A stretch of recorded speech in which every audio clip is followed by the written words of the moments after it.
Korea's president just announced the end of the world, after a zombie-inducing asteroid struck Japan, turning people into bloodthirsty monsters. The apocalypse has begun, and panic erupts everywhere. No one knows what to do or where to run, but there's one guy who's absolutely ready for this. He's got his own safe shelter in another world, and he's been waiting a long, long time to absolutely crush some zombie asses. That guy is our MC, Seong-ho. Months ago, Seong-ho and his friends played Sura, the most difficult virtual survival game ever made.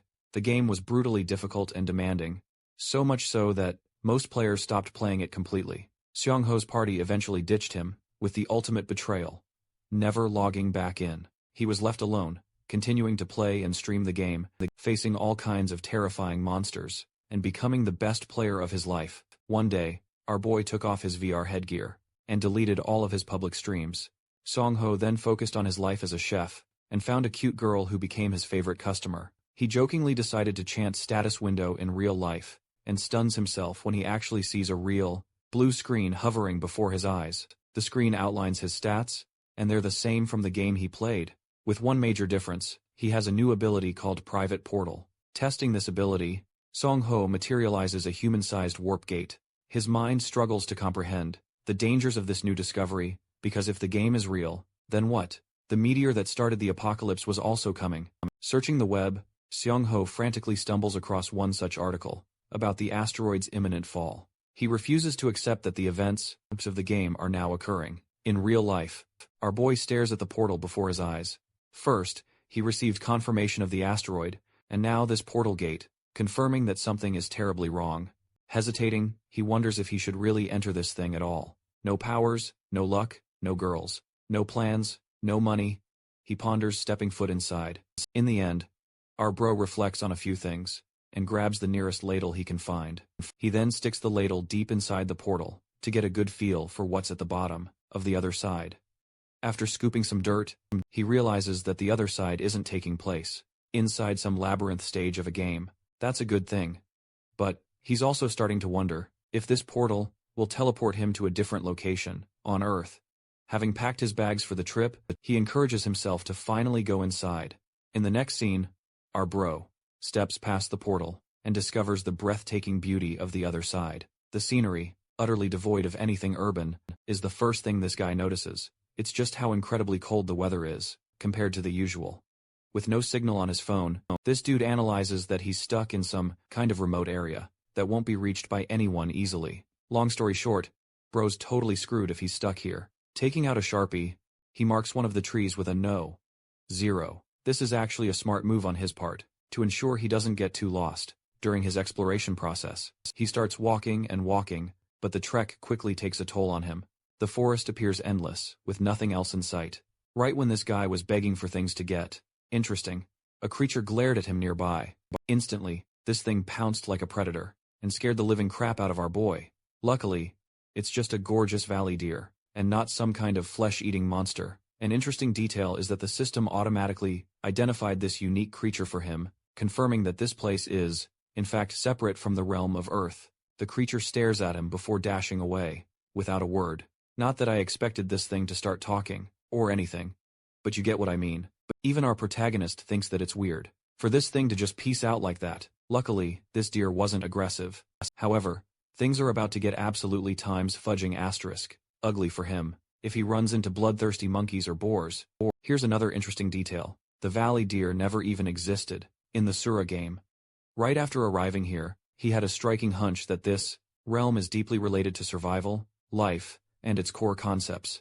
Taking out a blade, he walks forward, preparing himself for anything that might jump out and startle him. So far, he's denied the reality of a disaster, heading straight to end humanity. But just when he was about to give up, he found it. His eyes landed on the shining sun apple, a mystical fruit he plucked from the tree. First, he wonders if biting it is even safe. Then, he takes an actual bite, and experiences an immediate change. The system informs him of his stamina restoration, and his body shimmers with a vibrant yellow glow. Its effects are actually the same as the sun apple juice they used to drink in the game. With one more thing serving as pure confirmation, our boy is now utterly convinced that something terrible is about to happen soon. Bro was also shitting right next to goblin poop, which means he really has to be careful. Seong-ho lets out a worrisome sigh, trying to strengthen his morale. But despite his previous beliefs, he now knows the end of the world is soon to come. After experiencing the portal gate's effects, he exited it and returned to his original world. Here, Seong-ho began brainstorming solutions. He wanted to be ready for the apocalypse to come. So, the first thing he did was review all the footage of the game and stored it on a personal hard drive. Conveniently, he actually streamed the game every time he played it, so he could easily save that data, though he never even expected to use it times like this. One day, news of the asteroid's fall reached him. Japanese destruction would begin in 32 days, alongside the start of the apocalypse. Until then, he decided to prepare, because the game was, unfortunately, full of the worst mechanics times ever. The craziest and problematic of them all was something called Iron Death Disease. This little phenomenon resulted in the corrosion and destruction of every piece of metal on Earth, buildings ravaged to dust, and it aided the zombie swarm hours after it happened. With the obliteration of metal in modern-day society, humanity returned to the Stone Age. The Iron Death Disease eventually subsided in the game, but the main problem was the fact that it literally lasts for an entire year. Even then, the incoming Iron Death Disease didn't mean much to our boy, who had a safe solution to access his private portal, thanks to his newly acquired trait, of course. Song-ho has a very strong assumption that the disease will be incapable of passing through the portal. Wrapping up his analysis, he chalked up all of the money he saved to buy premium tier equipment. Bro was about to enter a Call of Duty zombie apocalypse lobby in real time, so he got all the gear and supplies for survival. As checking the forums at night, Seong-ho found himself disappointed by the few people who abused their awakened abilities for a life of crime and enjoyment. Morning came around. He bought more supplies to aid his eventual mission. On the way back, Bro even bought a hunting bow for surety. While doing all of this, he faced a realization. Song-ho thought that maybe he was overthinking all of this. Maybe he was getting ahead of himself and acting hastily still. He thought he could earn all his savings back. Eventually, even if he was wrong, with his morning errands completed, he returned home and put up a closing sign on his shop. Song-ho was in the middle of his thoughts when he suddenly heard someone's voice. Imu Chahin from Solo Leveling worriedly asks about the closed shop. He tells her that it's just for some remodeling work, which makes her wonder if he scored it big time and earned a lot of money. Song-ho quickly exits the conversation by stating that he's got some work to do. But then, she suddenly stops him, trying to ask a question. The girl ends up completely flustered and can't quite state her request. She turns back, ready to leave. Seong-ho is curious about her question, and yet, though he could have easily pressed her for an answer, he went back to his business. Inside, he vowed to take things seriously and focus on what truly mattered. Bro really said, "I'm gonna ignore the baddies and lock in for real." He commands the portal open, reflecting on his actual game style. One could call him a playmaker, or a planner, a guy who loves using strategies to overcome each stage. He wasn't exactly a powerful combatant, and mostly relied on his brains.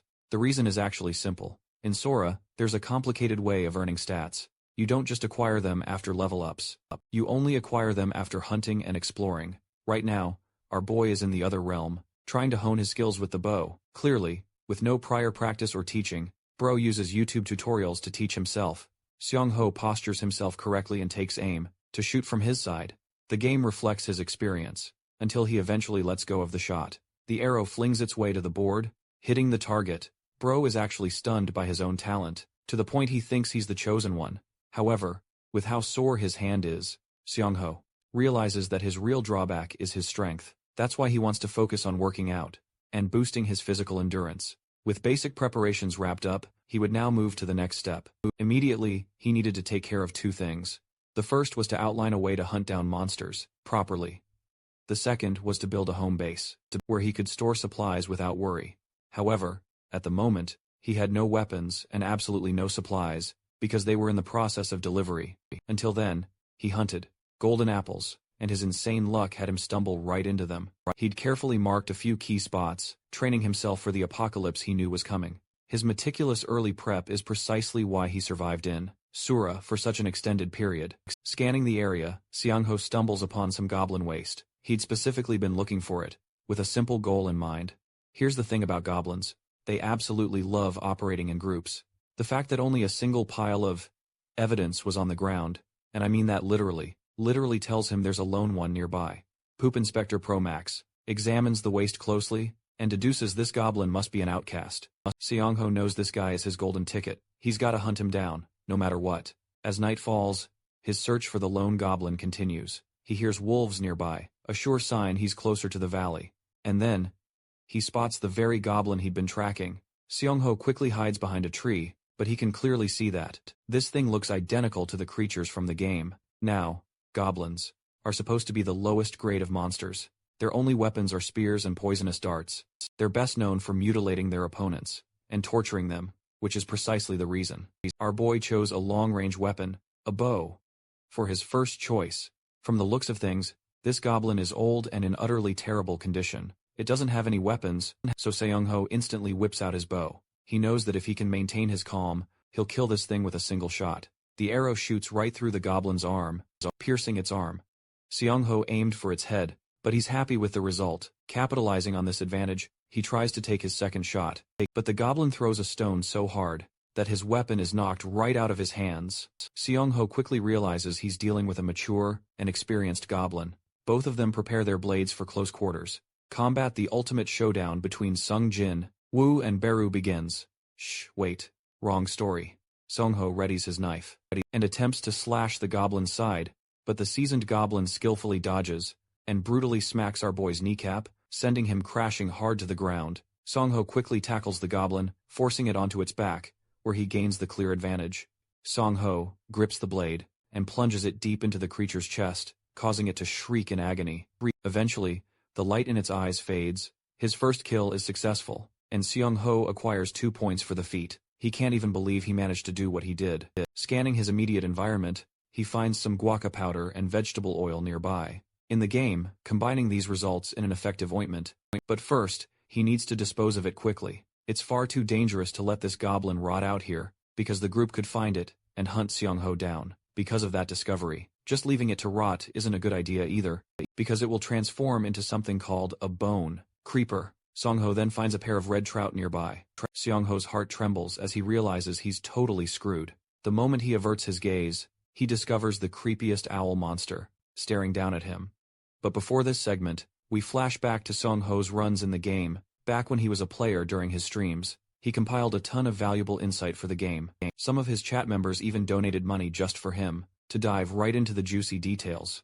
Seong-ho got to the bottom of it, and described his experiences with goblins and kobolds. Last time, avoiding bone creepers was essential as well, but there's more. The forest houses 2 of the most dangerous creatures in the game: werewolves and owlbears. Owlbears are highly territorial creatures, which means their very existence creates a unique harmony in the monster ecosystem.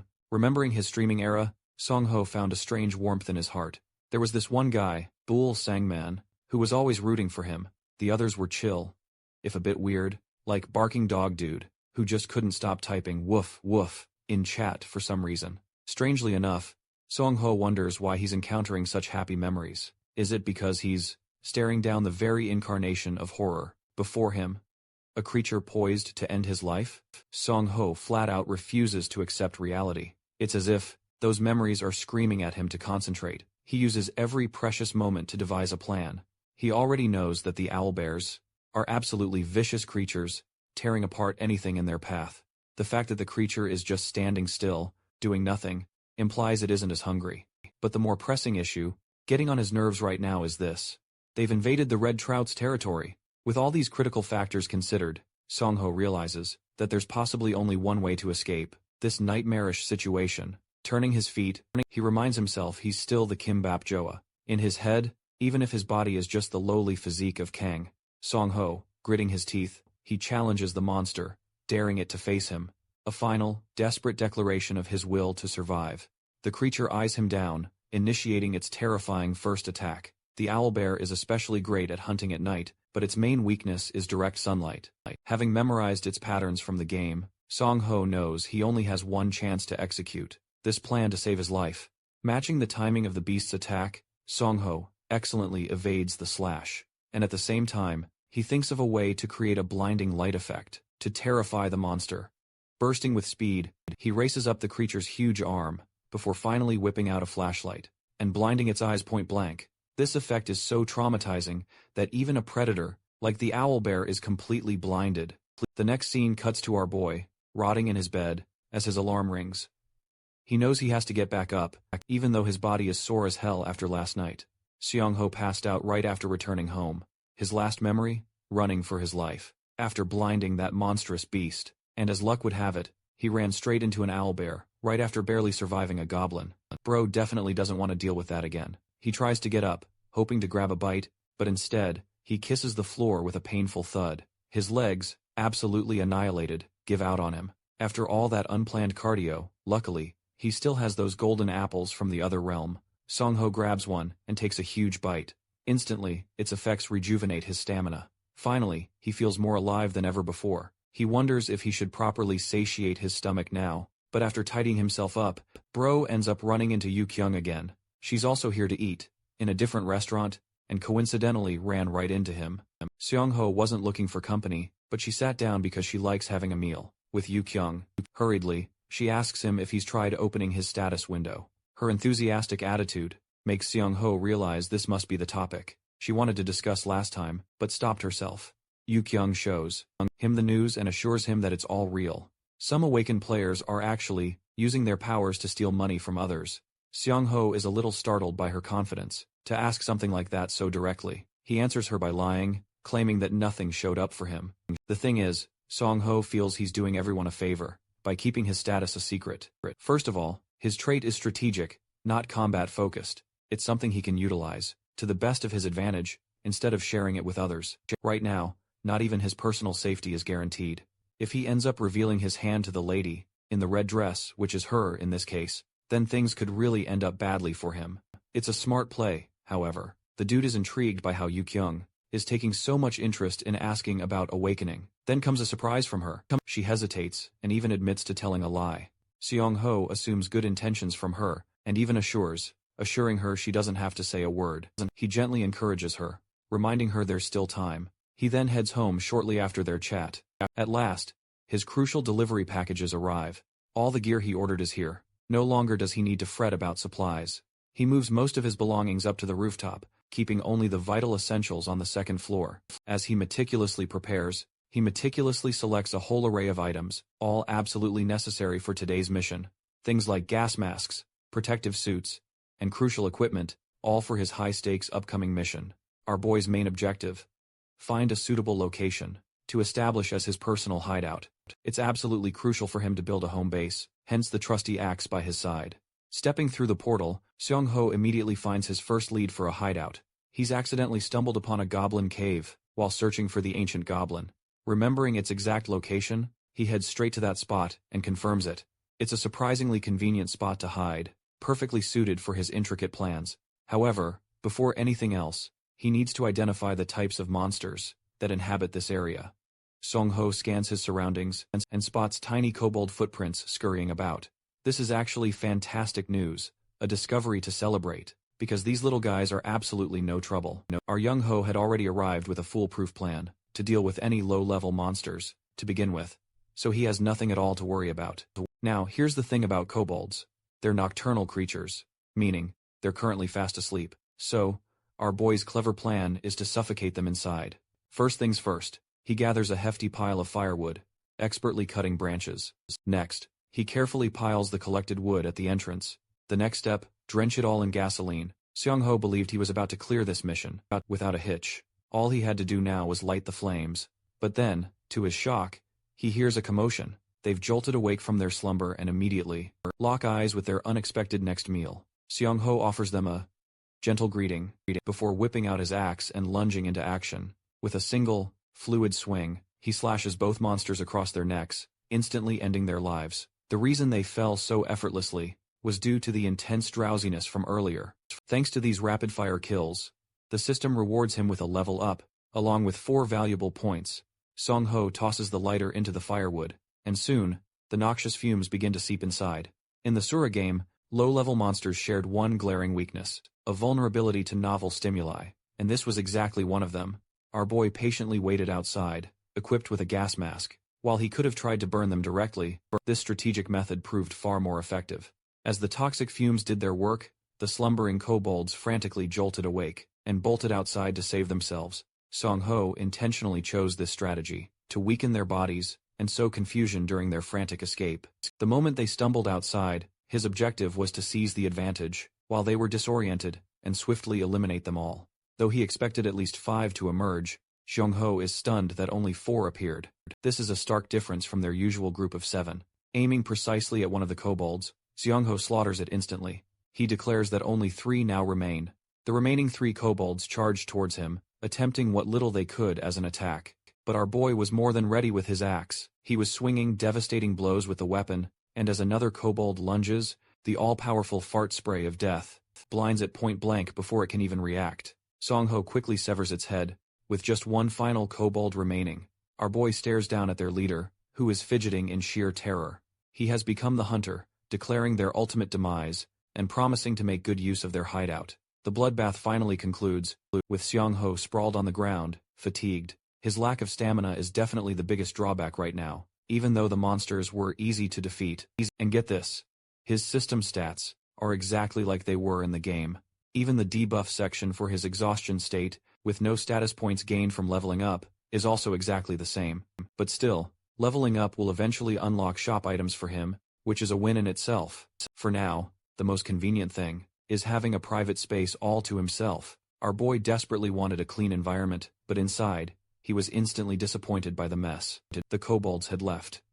With the hideout secured, cleaning operations began immediately. This dude had to clear so much literal goblin crap, he quickly grew sick of it. Cleaning up this much felt like a total pain in the ass, especially after just clearing a proper fight. Xiongho cursed those filthy creatures for living in garbage. Still, he had nothing else to worry about now. With a new home base established, Xiongho can now return to his side of the world. Every time he needs to take out the trash. That was a benefit, but still, it took him so much time to clean up. The one thing that truly surprises him the most is discovering how easy it is to use items between dimensions.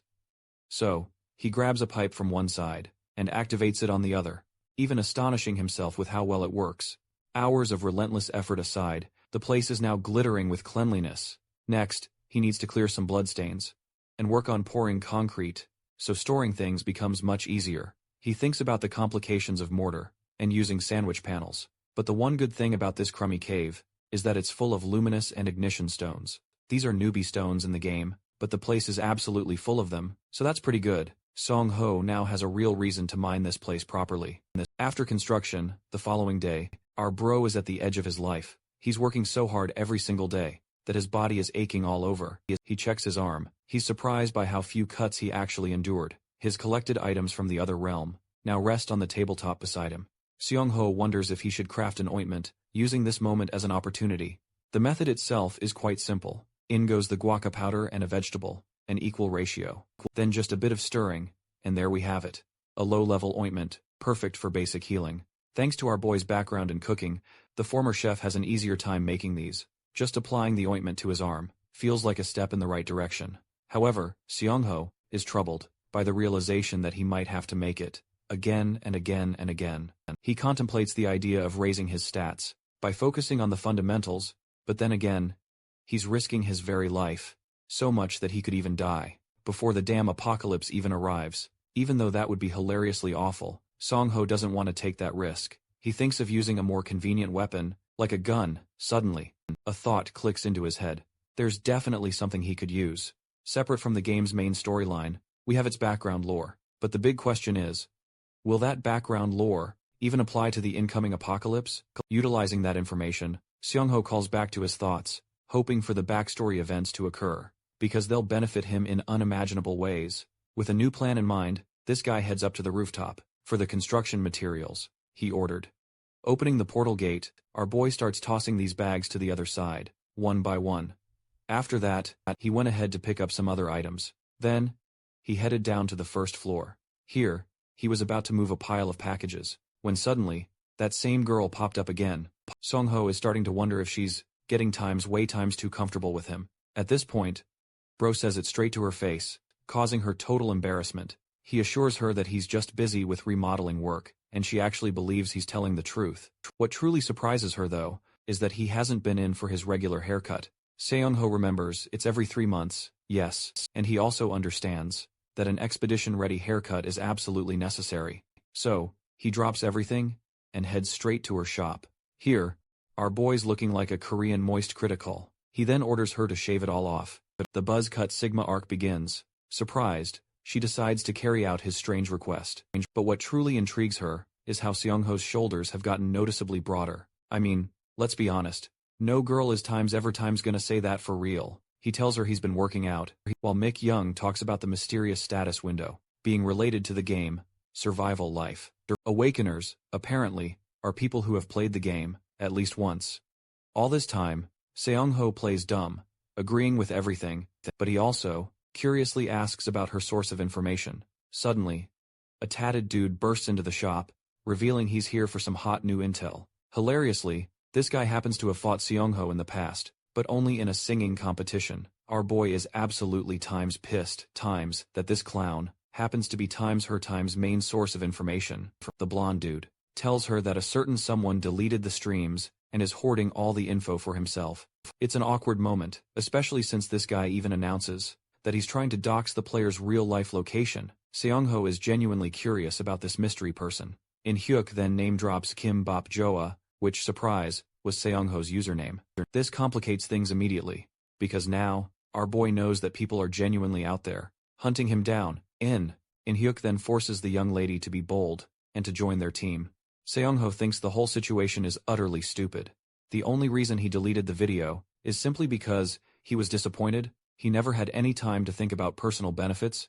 Anyway, this punk acts like a big shot know-it-all, always talking a huge game. He even badmouths Seongho for bailing on everyone, without publicly posting any info about his streams. Little does he know, the very same guy he's been hunting is right in front of him. Seongho can't help but wonder if the entire community shares this same reaction, as well as this clown. This makes him question if he should truly change his approach and actually share information. Our boy gets up to personally confront Inhoke, scolding him for ruining his fresh new haircut. Right in the middle of his session, Inhoke tries to play tough with our boy, but Seongho glares at the punk with murderous eyes, ordering him to get lost quickly, unless he wants to be humiliated all over again. Intimidated, the punk scrambles out of the shop as the lady waves him off. Mi Young feels relieved, witnessing her distress. Our boy then asks for her number, only because he thinks this guy is a genuine clown, who could genuinely threaten her life. Back at home, our boy is looking like a total model with his new look. First, he focuses on his username, and decides to look up information in the forum. What he finds is alarming. The whole forum is flooded with curses and swears, all directed at him.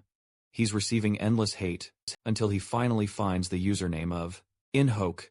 The clown even uses a nickname, despite having full verification, accessible on the website. His entire page is flooded with negative commentary about our boy, a true hater and redditor in spirit, body and soul.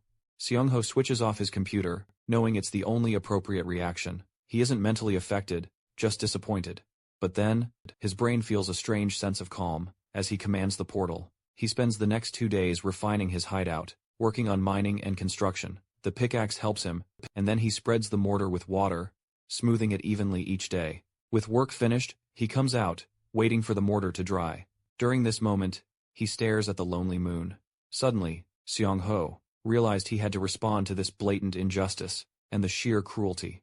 He's not some kind of hero, and he's not looking for some grandiose purpose in life. His ultimate goal? Pure, unadulterated survival. That's all that matters, as long as he's winning. Firmly making his resolution, he turns around and finds himself utterly frightened. A bone creeper is clanking its way right toward him. Seongho was already beyond pissed off, so now, he's finally found a target to focus his rage on. A deafening explosion follows, engulfing everything in flames. The next time our boy wakes up, he's absolutely covered in scratches. He doesn't even know what the hell just happened. But then, he remembers the terrifying bone creeper.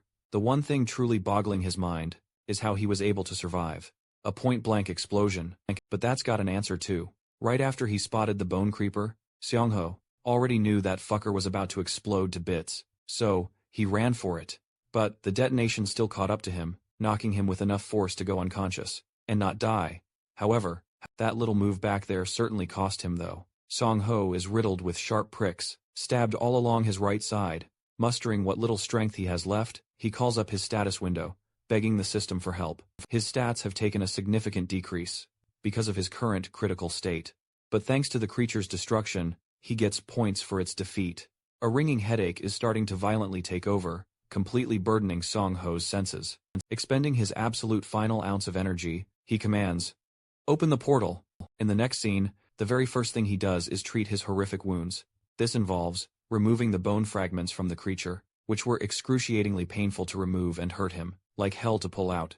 Thankfully, the ointment worked its wonders, helping him stop the severe bleeding. He checks his condition after bandaging it further. Seung-ho ultimately passed out. He'd hit his absolute limit for the day. The very next morning, as dawn breaks, our boy springs back to life. He's convinced he's on the verge of dying any moment, but his first priority is to check if his wounds are healed. So, he quickly pops open his status window. Looks like the system says he's good to go. Relieved, he pushes himself to his feet, and starts wondering just how that damn bonehead even found him in the first place. I mean, this forest is seriously huge, which means creatures can pop out of nowhere at any time, just like that, out of the blue. This sets off an alarm in his head. He needs to focus more on honing his perception stat, which would significantly boost his detection abilities. The only ways to increase stats like these in the game are by using stat points. Of course, these are acquired through hunting, or from exploration experience. Another way to boost stats is to equip gear or weapons that buff the user. The only problem? Sora absolutely sucks times as a game, and its difficulty is completely off the charts. Even to obtain simple stat-boosting items, you have to take on incredibly dangerous monsters, way higher than your own level. This means going up against absolute hellish beasts, just for a weapon. After defeating monsters, skills could also be unlocked. High-level monsters, especially dropped them based on certain conditions. Except, not every skill suited every player. So now, Seung-ho wonders if there's a surefire way for him to acquire stat-boosting items. He decides to mentally replay the background story he visited in the game. In the game, such stories take place times before the asteroids fall on Earth. This means that visiting such places could land you some special items before the apocalypse even comes around. But that's just a theory. A times game times theory, get it? Seung-ho knows that he's gotta fight stronger monsters, too, for that matter. He spends the next few hours delving into some past information. He uncovers 3 crucial locations where these intricate backstories unfolded, namely, the Russian ship, the Hobgoblin, plus the Jerry Mountain Orc incident. According to the footage, this was the fastest. The Orc was discovered on the 26th, so he'll need to depart on the 25th to find it early. With his next mission now in sight, our boy quickly grabs his phone and sees that Mick Young is calling him. Later, in the next scene, at quite a late hour, the two meet at a cafe, where she asks about his condition, puzzled why he's wearing long sleeves. In the middle of summer, bro's gotta hide his wounds though, and he quickly realizes that this woman is far more observant than she seems. She assumes he's still bothered by the incident at the shop, but Seung-ho denies anything of the sort. She's relieved to hear it, expressing how scared she felt. Seung-ho reminds her of just last winter, where this very guy caused absolute chaos using an illegally modified tow truck. Then he started picking fights with weaker people. Long story short, he's a truly terrible human being. Mick Young is utterly stunned to hear this news, as she had no intel on this guy previously, but our boy practically begs her to stay away from him. Seung-ho then directly asks the real reason she invited him out. The cute young lady leans in close and reveals that she is actually an awakened. Seung-ho has no idea why she'd reveal such sensitive information, but playing along naturally, he acts jealous that he didn't get the same luck. She feels bad for lying to him, but he quickly assures her that it's okay. As their meeting concludes, he gets up to leave. Seung-ho is happy to be entrusted with all that crucial information, and admits he feels much better because of her words. Before leaving, he drops a subtle clue by mentioning his interest in the survival life game, with every intention of studying the game thoroughly. Now, coming back home, Seung-ho admits that he genuinely feels happy finding good-natured people like her. He quickly checks the stores, and actually ends up snagging some cool-ass drones. He even snagged a rental car for navigation. Then, he collapses straight into bed, recovering for the grueling day ahead. The very next day, the moment dawn broke, he immediately began crafting materials for hunting those pesky orcs. Back at his home base, he meticulously crushed and refined ignition stones. These required precise handling, otherwise, an incorrect hit would send them flaring. Next, he set his sights on the shimmering luminous stones. Mining them blinds you with their intense light, but it's a sacrifice he's willing to make. So he persists. After grinding both, he expertly creates a fine powder from them. This crucial step completes his setup for the mission. Next up, he pours in sugar, followed by gasoline and organic solvents. The final ingredient is a hardening agent, necessary for the ignition stone to solidify. Thanks to his handy dimensional gate, and its flexible coordinates, he could easily set up a makeshift desk without any difficulty. Before heading out, he carefully loads all his gear into his rental car. Satisfied with his preparations, with all his crucial goods secured, Song Ho makes his way to Jerry Mountain, ready to face down the orcs. He arrives at the Yungsanri campground parking lot, just before midnight, spending the remaining time doing image training and meticulously securing his equipment. The moment the clock strikes midnight, he initiates his full-scale search. 2 hours later, the rain has intensified, and the thick mist created by it makes it nearly impossible to see ahead. He wonders where these orcs could possibly emerge from the earth. He's already scoured the campground for clues. He figures the precursor phenomenon doesn't actually happen in real life. But suddenly, his thoughts are violently cut off by a deafening roar. Panicking, he spins around, trying to pinpoint the source of the sound. It's a massive, dark, shadowy figure rapidly approaching him. Our hero quickly realizes it's an orc. And not just any ordinary one. It's a fearsome red orc subspecies, which means a guaranteed skill drop. Kang Song-ho tries to calm his racing heart, while simultaneously firing a cracker. If everything goes according to his meticulous planning, he can definitely capture it. The method he devised to deal with these orcs is deceptively simple. First, we'll bait the orc by provoking its aggression. Once it's distracted and its aggro is fixated, our hero throws a flashy firecracker. As the orc swings its axe at the diversion, that's our chance to strike. He aims, instantly opens a portal to the orc, and immediately tosses in a flashbang. The intense light will blind the orc for about 20 seconds, giving it a real vision-related headache. This turns into a thrilling race against time. Next, he targets the orc's muscles, which are now weakened from the flashbang's status effect, severely crippling its movements. The orc roars with pure, unadulterated rage, raising its axe to crush our hero. But our protagonist is quick. He swiftly ducks just as the axe descends, expertly dodging the deadly blow. He then whips out his knife and stabs the orc's foot. The instant the blade pierces its flesh, the orc bellows in agony and drops to its knees. Now that the orc's eye level is aligned with our hero's, he shoves the prepared flame can right into its gaping maw. The moment the can is lodged in the orc's mouth, it explodes. Our boy immediately starts celebrating his victory, when suddenly, the orc's fist connects with him, sending him flying. He quickly gets back up, realizing he dropped his guard far too soon. He looks at the orc, which is now striding towards him with its upper body ablaze. It doesn't look like it's going to survive though.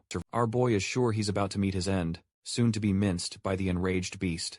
Just then, his system pings him with a notification. His level has risen to level 3. He's also gained 10 more points, along with the new skill, Will to Survive. He gets up, muttering to himself that he can't handle this, still wondering where the drop item is. Suddenly, a light glows from his wrist. He looks down at it, and the drop item is a watch of perception. He lets out a huge sigh of relief, because it would have been an absolute nightmare to find a tiny drop item in this pouring rain. He steps near the dead orc, his head buzzing with questions about what to do with it. He ponders to himself that the Jurasan orc incident was under a strict embargo. He then wonders if sharing this information is truly the right thing to do, considering the potential consequences. Things could get very messy, very fast. He recalls what Mikyung told him, specifically about the Awakened. They're people who have played that game at least once, which can only mean one terrifying thing. There must be thousands of awakened individuals out there. Even if only a small minority of them are like Owen Hawk, for instance, they could easily cause the system to collapse and break laws for their personal gain, unleashing utter chaos right now. But here's the biggest problem. He can't just leave this dead orc here. Otherwise, it'll transform into a bone creeper and start harming people by tomorrow. Suddenly, a terrifying thought strikes him. What if he could become a zombie too? Even as an awakened individual, he could still potentially turn into one, if infected by the spores.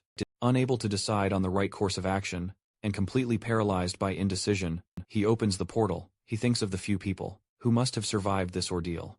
Surely, they deserve a peaceful, orderly end. Our hero begins to dig a hole in the ground, preparing to bury the orc he just killed. He quickly gets exhausted. How is he going to drag that massive orc into the pit? His newly found skill, Will to Survive, activates, triggered by his sheer exhaustion, compelling him to finish the task immediately. Our hero quickly gets to work, finishing the job. He has no choice but to work as fast as his body will allow. He then heaves the orc into its grave, grateful for his newly activated skill. Afterward, he opens the portal and finds himself in a moving car. The after effects take time, his body needing to recover, before he can return to his regular activities. The next day, he wakes up, wondering if the weather he's seeing is even real. According to the plan, he should have already established a defense line. He checks his phone. He's left wondering if the red orc remnants are truly gone. He decides not to stir up any trouble today. It just doesn't feel like the right moment. Instead, he decides to examine the items that were sent. They arrived in a box early this morning. Inside are all the weapons he'll need. Though, for now, he can only wield them like a crude war club. Still, a few items from the package are noticeably missing. He picks up a note that explains, some of the items he ordered are illegal to possess, and couldn't make it through customs. As he's busy inspecting his new arsenal, he suddenly hears another delivery van pull up. He loudly calls out, telling them to just leave the package at his front door. But then, a knock at the door makes our guy wonder why the delivery person didn't listen. He starts to repeat himself, then opens the gate. Turns out, it wasn't the delivery person at all. It was Miki Young, standing right there. She explains they haven't met in ages, and she wants to discuss something important. She's holding a bag, clearly packed with food, and asks if he wants to share some rabaki with her. Meanwhile, only 24 days remain, until the apocalypse finally arrives. Our boy is absolutely dumbfounded. That Miki Young has actually shown up at his house. He's clearly getting nervous, and he can't stop blushing. After she serves up the meal, she tells him to eat before it gets cold, and he dutifully obeys. Soon, they're done eating. He then asks what she wanted to talk about. She cuts straight to the chase. Since he mentioned earlier he was looking into Sora, she has some important information to discuss. About that. Well, that's certainly not what our boy thought. She was here to talk about. He'd secretly hoped she wanted to date him, but he quickly reassures himself that discussing apocalyptic matters with her would actually be the best option right now, because he desperately needs good company around him. During such tough times, she quickly begins to take out the trash, while our boy prepares for what's next. He's even got his computer out. He even reveals to her that he's awakened, because if she found out some other way, that would be a terrible idea. He begins by detailing the metal death plague, and how roaming with a group, with more than 6 people, turns them into easy zombie targets. Grasping this concept is vital for survival, making it the most important skill of all. The game's ultimate goal is pure survival. Just as he's about to elaborate further, she cuts him off, bringing up what Owen Hawk mentioned. How Kimba Plover is facing massive backlash, so why isn't he revealing any information? Our boy doesn't quite have an answer for her, and just tells her to take a guess. Her guess? Simple. Everyone has their reasons, and circumstances justify them. Our boy then reveals he rejected his offer to team up with him. She's left wondering why he would ever do that. He pulls out his phone to show her why. What it is, a recording of them plotting to kidnap a girl, because, apparently, she's playing hard to get. All that vile talk fills him with rage. He turns to Mi Kyung, informing her of what's inevitably going to be revealed once the apocalypse fully arrives. It's the true colors of people. Our hero advises her, trust no one, but she startles him by suggesting that they should form a party together. Our guy clenches his fist in frustration. He can't just blurt out his true answer. One of his critical goals is reaching level 10 and unlocking the shop before the tutorial ends. This creates a huge problem for Sayola. You see, there's a system where the rank of respawning monsters changes according to your level.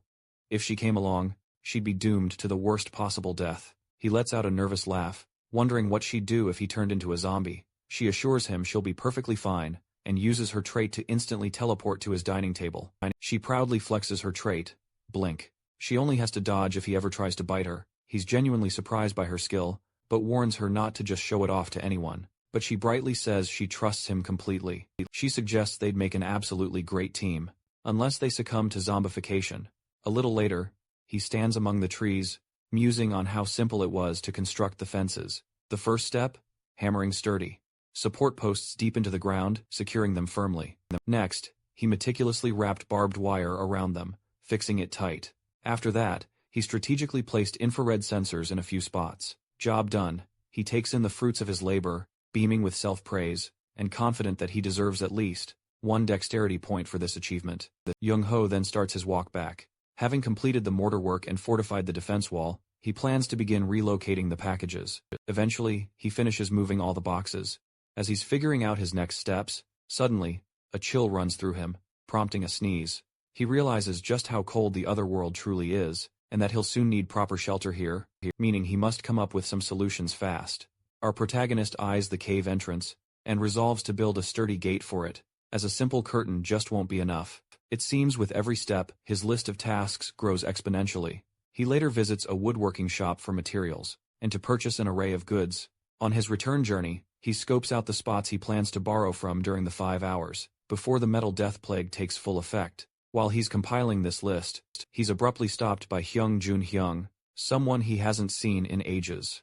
Hyung-jun is a gym director and a divorcee, with a young daughter. Our hero studies his face, and they don't look good at all. Hyung, however, doesn't seem too bothered, but instead begins scrutinizing Jung-ho's body, which has clearly been regaining its form. So our hero asks, "What's wrong with you?" To which he replies, "Isn't it obvious?" He's furious that the world is crumbling. Our hero is shocked, he's also aware of it, and Hyung questions if our protagonist believes it. Hyung admits he didn't believe it initially, not until his friend spontaneously levitated, wielding the superpower he'd been granted. The protagonist lies, claiming he hasn't awakened yet. The gym bro sighs sadly, realizing he hasn't awakened yet either. Meanwhile, his friend is headed to the broadcasting station to try and make some quick cash. The gym guy gestures for our boy to take a seat beside him. Our protagonist then realizes that very soon, everyone will discover the truth about the awakened. Hyung abruptly changes the subject to something truly bizarre. He brings up the recent Yahello shootout. Seong-ho is stunned, unable to believe what he's hearing. He hadn't checked the news this morning. Hyung urges him to go watch the news, but the online post is taken down instantly. The media is clearly being controlled.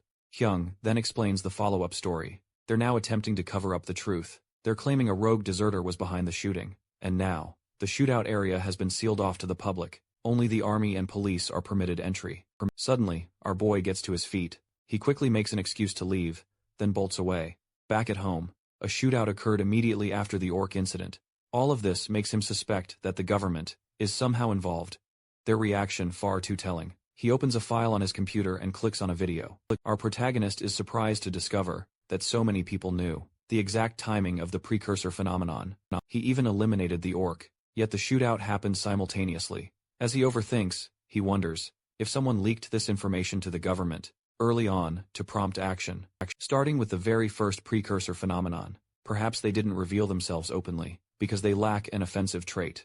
He's not sure who it could be, but there's definitely someone pulling strings in the government. Seong-ho ponders who this mysterious person might be. His research quickly narrows it down to 3 veteran players. After much thought, he rules out the creator. After all, they're orchestrating this game, right here in reality. The creators of the game are most likely the true villains. If these villains were backed by the government, they would never have allowed him to kill the orc. He sketches out 3 faces, his biggest suspects in this grand conspiracy. He can't help but wonder, is this Survivor? No. 1? And if his wild theory about him is actually legit, he doesn't have to spill this information. With the government all on his own, our guy kicks back in his chair, stretching out, wondering if Survivor No. 1 is truly the person he remembers. He misses his veteran friends and chooses to put his trust in them, for now. Beyond that, though, sharing this intel wouldn't stop the coming catastrophe anyway. That's looming, so he decides not to intervene just yet. 2 days fly by. His new door is in, and the pantry's all set. The initial shelter is officially complete. He decides to install 2 logistics trays, then drill right through the wall. But the space is much tighter than he'd envisioned. Luckily, the basement waterproofing is already finished. As he's been chipping away at it little by little, he simply walks away, figuring he'll tackle that problem once it's all done. With Phase 2's healing underway, he has a crucial mission he needs to accomplish, mapping the area using his drone. As he got to work, VR headset on, drone buzzing high above, he easily located the shelter, right in the midpoint, and began exploring the surrounding terrain. His drone revealed insights into the snowfields, up in the northwest, and a vast ocean to the south. Best of all, the ocean had no monsters and plenty of prey. He immediately plans to set up traps for an easy fish haul. He then turned his drone to examine the valley, to study the ecosystem surrounding his shelter. Suddenly, his drone picks up the spot where he buried the owlbear. But the corpse is nowhere to be found. He wonders if the big furball from before ate it. He doesn't jump to conclusions though, because he spots numerous fresh footsteps all around, and most of them are distinctly orc footsteps, making the entire situation far more unsettling. He quickly measures the distance from the valley's location to his shelter, a mere 1.5 kilometers away, making his shelter far more dangerous than he'd initially thought. With orcs lurking so close by, he promptly decides to recall the drone back to the shelter. He absolutely cannot afford to lose it, after all. Still, he manages to sketch out a pretty good map, and now understands the forest's various animal inhabitants. His next crucial step is to personally scout all those areas, starting with the closest, most dangerous swamp. He's determined to find out if farming is possible here. Suddenly, his infrared detector blazes to life, so he steps outside. He instantly knows goblins are lurking nearby. Their distinct footsteps are clearly imprinted on the ground. Our boy was already deep in thought, strategizing. This presents him with the perfect opportunity. He wonders if this is due to his boosted perception status, which has recently surged. Even the slightest sound was crystal clear to him. After a short while, he spots several goblins. Keeping himself completely concealed, he secures the perfect ambush position. He swiftly draws his spear and an arrow, and launches his attack, aiming for the goblin's head. The goblin instantly drops dead. The other goblins immediately spot our boy. They surge forward, rushing to attack him, but he swiftly dispatches them, as if they were nothing more than fodder. He quickly slays 4 of them, then zeroes in on the remaining 4. Our boy suddenly finds himself surrounded, but he swiftly pulls something from his pocket, which instantly makes the goblins drop to their knees. With them helpless on their knees, our protagonist brandishes his knife and brutally lops off their heads. He took advantage of the goblins' exhaustion to swiftly win this battle, a victory so surprising he could barely believe it worked. Now, as for the days left until the apocalypse arrives, are 21. While digging into the ground, our boy feels a wave of exhaustion, and suddenly, his unique trait triggers, and he's instantly brimming with renewed energy. He realizes his unique skill isn't entirely useless. Indeed, after a good while passes, he finishes burying the goblin corpses, and turns his attention to the collected loot. He first collects the valuable guaca fruit, a powerful item that majorly restores strength. The loot also contains a surprising amount of vegetable oil, leading him to wonder if a harvest is nearby. Next, he checks the head goblin's pouch, and is utterly surprised to find a living toad inside. The toad is a striking blue color, making our boy truly wonder why they'd carry a living toad instead of a dead one. Suddenly, the toad begins to emit a foul stench, and soon enough, our boy, he realizes it's a potent paralysis poison. The goblins instantly deployed. Our hero decides, then and there, he must raise this toad, no matter the cost. Not only does he find the toad utterly adorable, but by extracting its venom, he can develop a powerful poison resistance. Injecting it into his own body, alongside the paralyzing toxin, will make hunting much easier too. Our boy then names the toad Jodok. Aiming to keep Jodok well fed, his system notifies him that the toad is now officially his property. He wonders if this is some hidden game mechanic. In this new reality, he starts to overthink and overanalyze the whole situation. After pondering, our boy resumes exploring and opens his dimensional gate. He uses the gate to go back and forth, finally completing his reorganization efforts. Following that, he immediately begins searching the surroundings, and soon discovers a spring. He'd accidentally missed with the drone. He examines the water, realizing it's just ordinary water, nothing dangerous lurking within. He's surprised to find a hidden spot near his shelter, and right behind the spring, he uncovers a guaca tree and vegetable oil buds. Our boy harvests the guaca fruits, and gathers a good amount of vegetable oil buds. Afterward, he leaves marks on trees everywhere, so he won't forget the way back to this spot, then heads back to his apartment. He feeds his new pet, Jodok, raising the little guy in his second-floor apartment. For the time being, he couldn't leave Jodok in the hideout. It would surely die. Besides caring for his pet, there were still more tasks to accomplish. The longest task was making the ointment, and he accidentally made way too much. He's stumped about what to do with it all. He can't give it to Mi-kyung, as she's also an awakener. So, he decides to give it to Hyung instead. At Hyung's place, he gulps down the protein drink, and our boy hands him the ointment, piquing his curiosity. Our guy explains he simply bought too much. Apparently, it's great for healing wounds. Hyung playfully asks if he's dabbling in marketing now. Our hero, of course, denies it. Hyung expresses his gratitude for the ointment, and for all the Sura-related info he's been sending. But then, our boy thanks him for the heads-up about the shooting incident. Seong-ho then notes how eerily quiet the gym is, which his friend explains, is because everyone left to make new plans. After that broadcasting guy spilled all the info he had. Now they're planning to establish a new base here. Our hero warns him, too many people together is a recipe for disaster. But Hyung simply refuses to abandon his members. He's fiercely loyal to them. Hyung then wonders about Seong-ho's next move, but he just shrugs it off. Suddenly, they hear a scream, and Seong-ho recognizes it. He looks down at the building, and spots Mi-kyung on the ground. Both rush to her, desperate to know what happened. She explains. She was attacked, but couldn't see her assailant. Hyung immediately rushes outside to check the building, and the entire area, even though our boy tries to stop him from leaving, for now. Meanwhile, our boy stays with Mi-kyung, And she elaborates, "Everything just went dark in front of my eyes. I couldn't even process what happened." A chill runs down our hero's spine upon hearing this, as he realizes what's truly happening. He urges her to instantly use her blink ability whenever anything like that occurs, because they have definitely started making their move.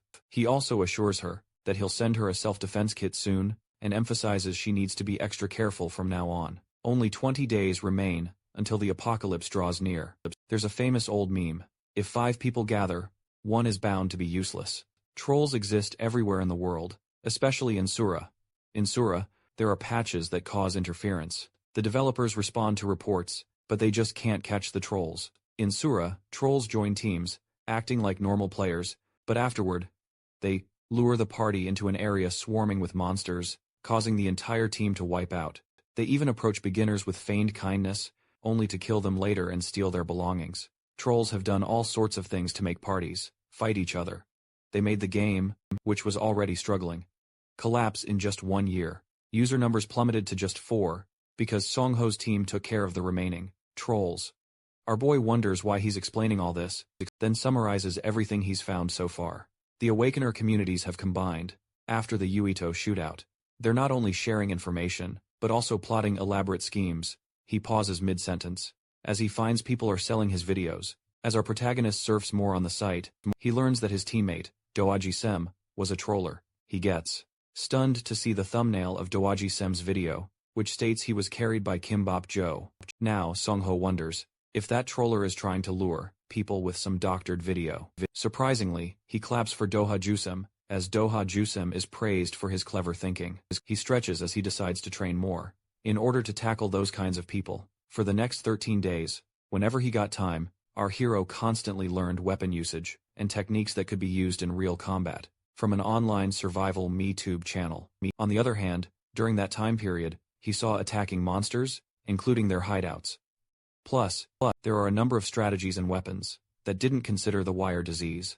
Therefore, after training for those 13 days, Seong-ho is finally looking forward to choosing a main weapon. A weapon that can be used if the wire disease strikes, and which is also good for anti-personnel combat and monster elimination. He looks into his tool bag and finds an Indian war club, a wooden slingshot, ochre clay beads, and a handmade stone axe. Yet, not a single one meets his specific needs. First off, our hero decides to test out the slingshot. It proves incredibly versatile in many ways. However, the ochre clay beads are a bit ambiguous, since their power is rather weak. Next, he opts for the Indian war club.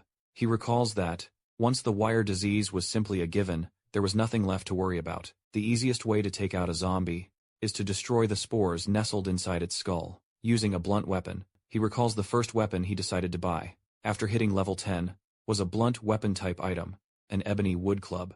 And that's precisely why. It was crucial for him to improve his proficiency. But now, our boy can't help but wonder if the Indian war club works just as well against people. He believes its effectiveness is ambiguous, because it would be quite difficult for him to confront a psychic awakener. He knows that in this struggle for survival, killing a human nets him 50 points. The murderer system, which forced death matches with nearby players, if they were registered as a murderer, prevented the abuse of player killing, although a good number of people who will eliminate other users, purely for the sake of more points, even while incurring demerits. Meanwhile, he utterly demolishes the dummy with his powerful Indian war club. He resolves to avoid those types of players until he finishes his item and skill farming. After a strenuous training session, our hero wipes the sweat from his brow, while planning to completely clear out the store, but he stops mid-thought, as he hears a distinct wolf sound nearby. He's immediately shocked, wondering if one has been hurt near his hideout. Soon after, Song-ho discovers the wolf, which is far larger than normal. Our boy could even ride on its back. The system then reveals its name, Grey Wolf. But as he observes it more closely, he notices it's completely still, not breathing.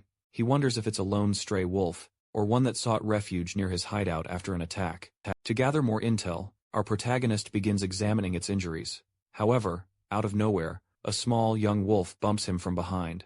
Song-ho quickly realizes the dead wolf is actually the mother of this little pup, which bravely stands between him and its mother, determined to protect her. He's conflicted, unable to use force to separate the little wolf from its mom. He then grabs a shovel, as our hero decides to quickly bury the dead wolf. While starting to dig a grave, he ponders, if that wolf was a monster, it would turn into a bone creeper. If not, it'll just attract more monsters. After some time, the grave is fully dug, while the younger wolf sleeps peacefully beside its mother, reminding our hero of his younger self and Mengqi, the dog he raised in his childhood. Next, he gently picks up the little wolf, explaining that its mother will be sleeping here now. He adds that it can visit its mom whenever it wishes, as he plans to make a dog door in the hideout entrance. Then, Seong-ho offers the wolf a piece of meat, promising it will never starve until it grows up. He asks for its help in return, with its amazing sense of smell. When he asks if it agrees, the small wolf happily answers with a soft whimper.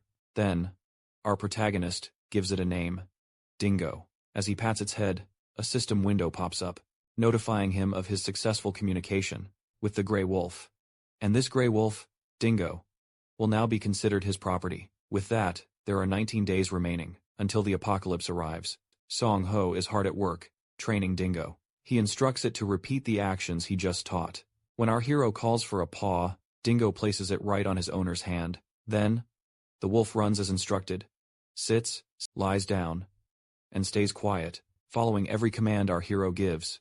Lastly, he tosses a big piece of bone into the air, and Dingo successfully snatches it with a magnificent leap.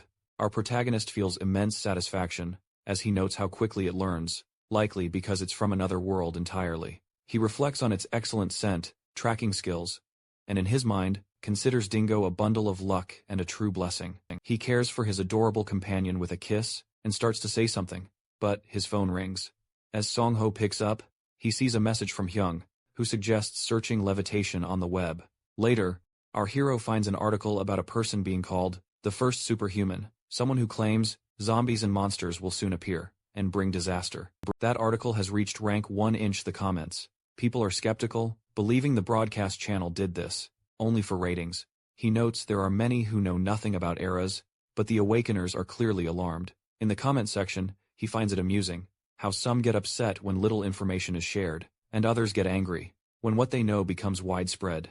Next, our protagonist wonders how the government will react. He is aware of people holding rallies about shock and superpowers, but snaps out of it, deciding not to get involved with such matters, though he implies the government will eventually act. Once the second Omen the Hobgoblin event occurs, Seong-ho decides not to waste another moment. He tells Dingo that from today, they will begin exploration. Deep down, our boy knows thorough preparation is the only solution, and Dingo seems eager for it. Later, they enter the portal world, and Seong-ho reflects on why he chose interdimensional exploration with Dingo. He lets Dingo sniff a small pouch, and orders it to find it. The first reason for this type of exploration is to prepare for the upcoming Hobgoblin event, as he needs Dingo to properly imprint the scent of goblins. Meanwhile, Dingo barks, having found the flesh in the bushes. Our hero beams with pride, knowing Dingo tracked it down from just a lingering scent. The second reason is to test if Dingo can stay calm in live combat and follow commands. So he signals, and the wolf immediately dashes forward. With great precision, Dingo hunts a rabbit on the grass. Our protagonist is quick to praise its skill. The third reason for this exploration is to confirm if hunting is even possible in this other world. Song-ho approaches Dingo to inspect its prey, observing the dead rabbit closely. He notes its strong claws and impressive size. Afterwards, our boy and his little wolf continue exploring, moving further ahead. He wonders what Dingo's cognition would look like as stats. He decides to head toward the valley to verify it himself. Then, a system window appears, notifying him that Dingo's health has increased by 1. Remembering his own health stat as Kimbafo was 170, our hero is seriously impressed by how fast Dingo is growing. Suddenly, Dingo begins to cough. Our protagonist rushes over to offer some water. He reminds his partner not to go alone into the woods. Dingo drinks, while our boy spots a large green pepper nearby, and wonders if it ate that. The system reveals it is called a bull pepper. Song-ho is pleased to find it growing in the woods, and praises Dingo, promising plenty of treats later. He digs to harvest the bull pepper. Next, they set out for their final hunt. Both of them sit on rocks at the edge of a stream. This time, Dingo doesn't detect any unusual scents or presence. Deep down, our boy reflects that red trout aren't monsters, and don't give points or items. However, he believes it's essential for young Dingo to gain experience, which is valuable. After hunting red trout, our protagonist decides to finish preparations for Phase 2, then return home. The following day, his entire restaurant is demolished. The manager of the demolishing company tells our hero to contact them within 3 days, If there are any repair issues, he sincerely thanks the manager. Getting an early start this morning, he takes a deep, steadying breath. He feels a pang of sadness seeing the place destroyed, but knows it was a necessary evil. As he steps inside, Song-ho assumes that after the apocalypse, those who don't turn into zombies will likely loot stores. He admits he'd do the same, so he has no right to complain. As he starts cleaning up, Hyung suddenly appears behind him, observing the empty room. Hyung mentions he's also left only the bare minimum equipment. When our boy wonders aloud why Hyung is even there, Hyung snaps his fingers against Seong-ho's forehead, angry that our hero left the previous day, without a word. Now, Hyung says he came just to check if Song-ho is even alive. Meanwhile, Dingo watches Hyung with cold eyes. Hyung wonders aloud if Seong-ho always had a dog, but our hero explains that one is long gone. He adds that this is his new pet, and Hyung calls the wolf adorable. Then, Song-ho asks again why he is here, and Hyung repeats that he only came to check on him. Our hero doesn't believe that for a second, so Hyung shares another reason for his visit. He admits he was worried, but also reveals that he's found the people behind the attack on Meek. With that, Hyung notes that only 17 days remain until the apocalypse arrives. Sitting down with Hyung, Seong-ho learns that the party, organized by Kim Chol-jun, the man known for always wearing a hat, is actually targeting Meek Hyung. Hyung also mentions that the tow truck, which our boy dislikes, is involved with their party as well. He points toward the mountains in front of them, and asks if the area near the base of the mountain is where redevelopment halted, adding that their hideout is situated there. However, our protagonist is curious how Hyung was able to discover all this, and Hyung explains that the clues simply lined up. He states that Han Jin-sung, the one who can levitate, had recently appeared on a variety show, and Hyung had asked him directly, and Han Jin revealed Han Jin had encountered Cha Il-jun's group previously, but their members were utterly unpleasant. Han Jin refused to join them, citing clashing personalities as the reason. After the incident involving Mi Kyung, all the female members began abandoning the party. When questioned about their sudden departure, those women simply claimed they'd received offers from other Awakener parties. Hyung asks for Song-ho's honest opinion, and our hero responds that unlike Mi Kyung, the other female members must have been cunningly tricked into joining. Hyung then, quite abruptly, reveals their party is now startlingly down to just 4 members, including himself. This revelation utterly stuns our boy, who remembers there were 20 members just days before. Hyung doesn't elaborate, but he knows that now their party has only 2 Awakeners.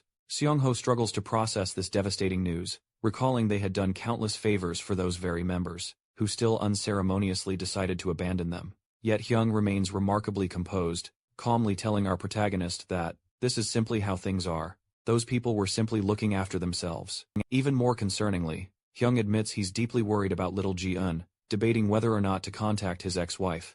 Our boy maintains a poker face, knowing their respective situations are vastly different, and he desperately wants to know if his own thinking is correct. He wants to pose a crucial question to Hyung, something that has been heavily on his mind. Our protagonist wonders if, should the apocalypse truly come, and people begin to threaten Hyung, what would he do? Before he can even finish, Hyung sharply cuts him off, insisting he wouldn't hesitate to kill them. Hyung explains he holds a strict principle against harming others, but in a lawless disaster, there would simply be no other choice. He firmly believes that, in such desperate times, there is no room for evil to survive. Then Hyung curiously inquires why Seong-ho would bring up such a specific question, noting that it doesn't seem like him at all. Our boy doesn't provide a direct answer, and right then, a desperate cry for help erupts. The startling sound comes directly from our hero's cell phone. Hyung wonders if it's a lost child crying out, but Song-ho checks his map instead. He asks Hyung to watch Dingo for a bit. Meanwhile, Mi Kyung finds herself surrounded by thugs. It seems she's already sent out a distress signal. The enforcer, On-in, then arrives. He mockingly asks Mi Kyung why she's causing such a dramatic scene. He demands she come down right now. Mi Kyung, perched on the rooftop's edge, replies, shouting that she already refused their demands, yet they just kept chasing her relentlessly. She demands to know their true motive. On-in urges her once more to reconsider, but Kim Sheol and Ma Jong-in step forward. They insist on handling things their way now. They point out that, since they're in a redevelopment zone, nobody will come to Mi Kyung's rescue here. Kim Chol tells her not to waste her energy. He reminds her, all times have traits. Then, he starts a countdown. Meanwhile, our boy is stealthily preparing his weapons, hiding in an alley. At the count of 2, he slings at Kim Chol, and on 3, Kim Chol is struck, All the group members are utterly confused, trying to figure out who's attacking them. Suddenly, our protagonist appears, helmeted and ready. He steps forward, ready to strike on in.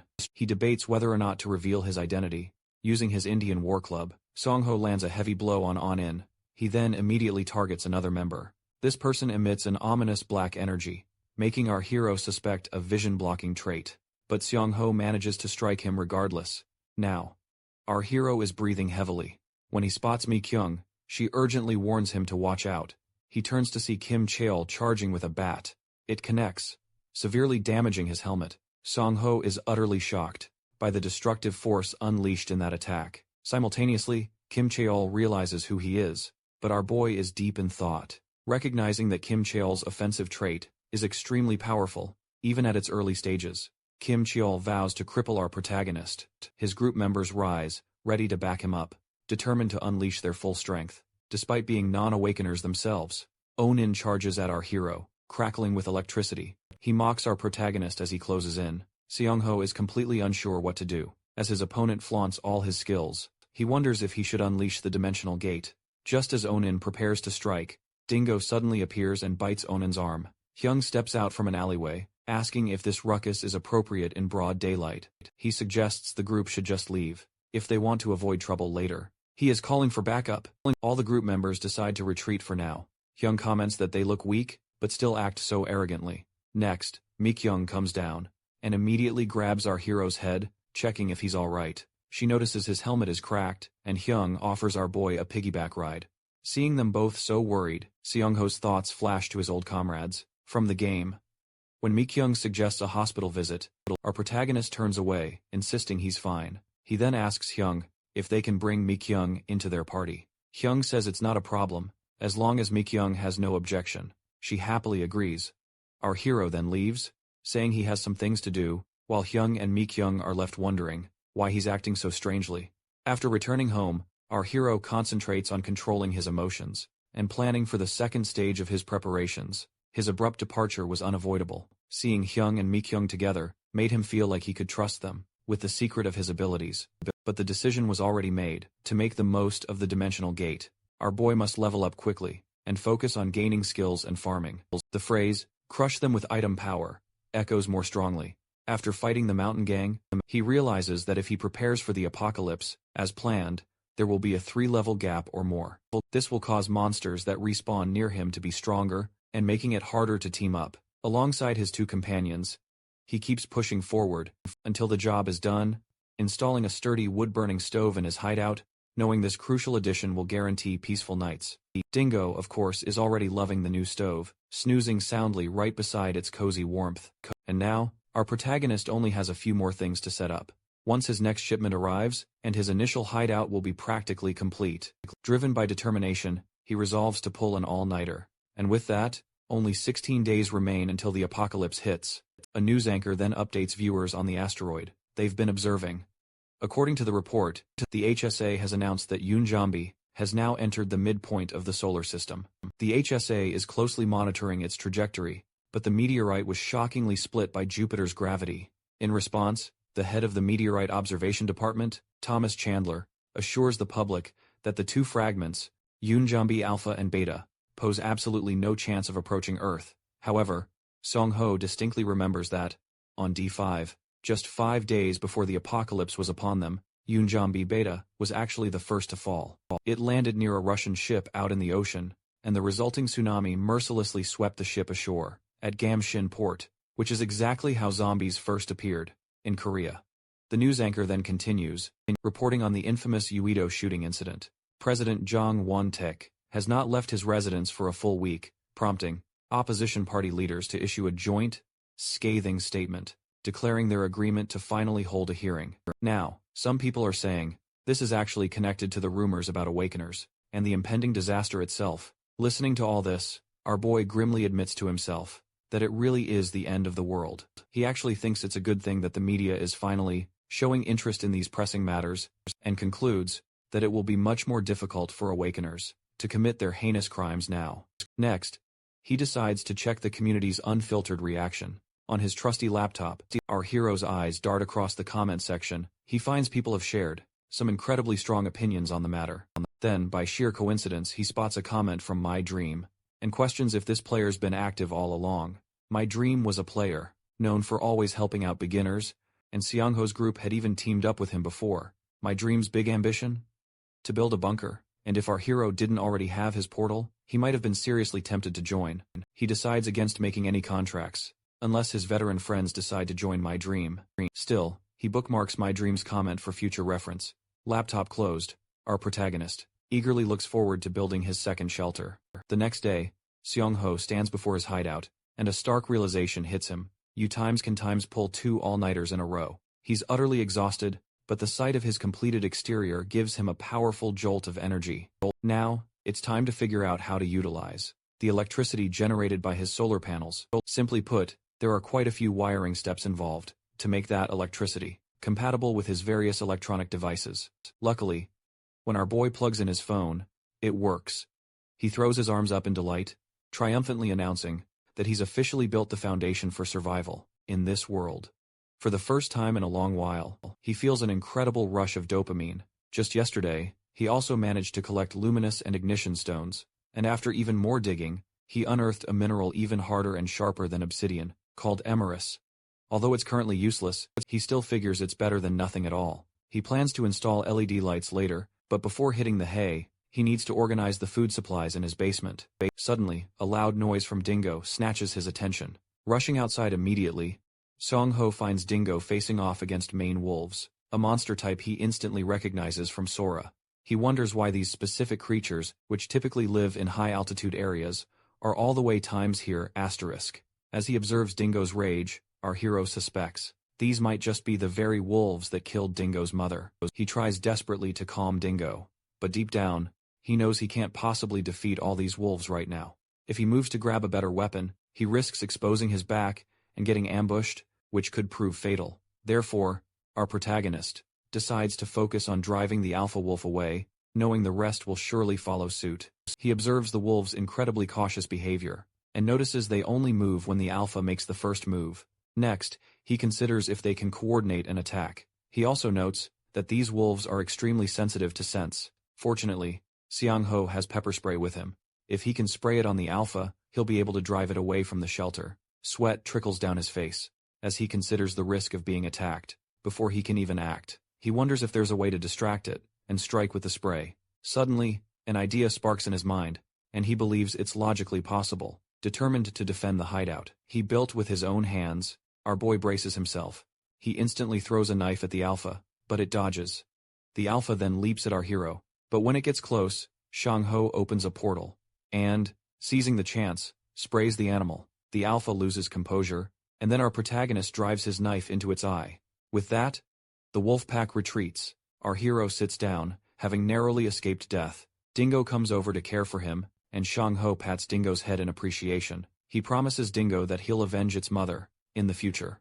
With that, only 15 days remain until the apocalypse arrives. Finished organizing the basement, Seongho went over to the hardware and pharmacy store, with the goal of getting minimal defense supplies. Our bro has gone 68 hours without sleep by now, and dealing with the wolves on top of that exhausted him even more. Still, Seongho thinks that he may have gotten lucky in that previous encounter. If those wolves were werewolves instead, this dude would have been annihilated straight up. He even thinks that he may have gotten careless, only caring about the monsters closer to him, without factoring in any variables that could pop up randomly. But feeling backed into a corner, Seongho's considering expanding his land and constructing a sturdy shelter. His drone surveys all point him in the same direction. Hyunjin greets our boy from afar, while Seongho is still lost in thought. He believes he can secure more space for farming and storing supplies with his new plans. Once he's wrapped up, establishing a second line of defense, he's gonna aim for Bluetooth beacons for an increased signal range. His friend keeps calling his name and snaps Seongho back by asking him what he's doing here. Keeping it simple, Seongho replies that he's here to purchase a bunch of stuff. Jimbro thinks he came to buy some weapons, which is a strange assumption because they're standing in front of a hardware store. Hyunjin reveals that he's not the one interested, but rather, this gorgeous baddie is. She's one of the members of their team.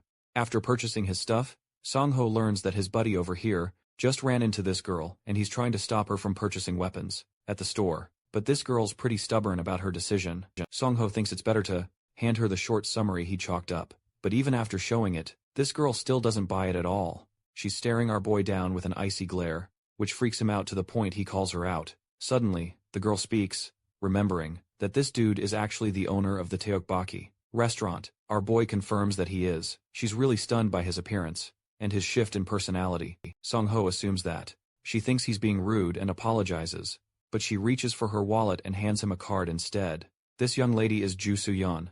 Believe it or not, she's actually a doctor. Talk about intelligent and hot. Right after realizing she was a doctor, Seung-ho then taught her the game's basics, just like he did with Hyung-jun and Mik-young. The doctor quickly determines she's not truly invested. She feels the game doesn't truly offer a scientific explanation. Seung-ho readily agrees, calling it a brain-dead game, but Soo-young's not finished quite yet. There's one thing that's really bugging her. She immediately calls him out as an awakener himself. Our hero is a little fazed by her sharp assumption, but Soo-young is pretty darn smart. She can tell that. His descriptions of the game are so incredibly vivid, there's absolutely no way. He hasn't played the game himself.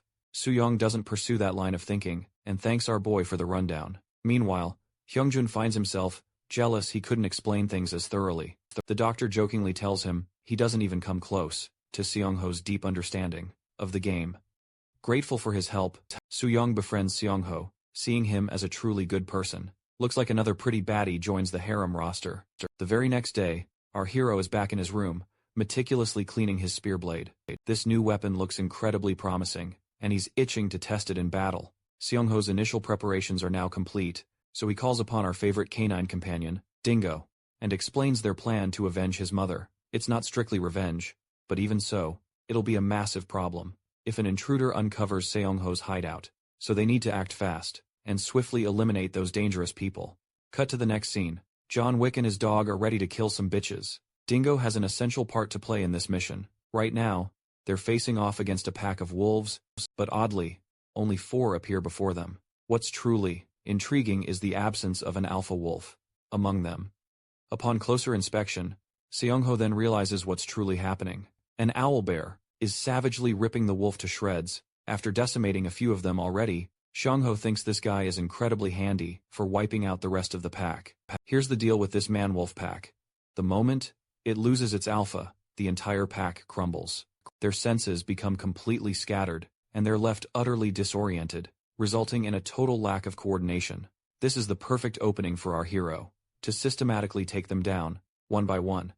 And just then, a wolf lunges directly at him, but Seung-ho casually deploys his web trap and ensnares it with absolute ease.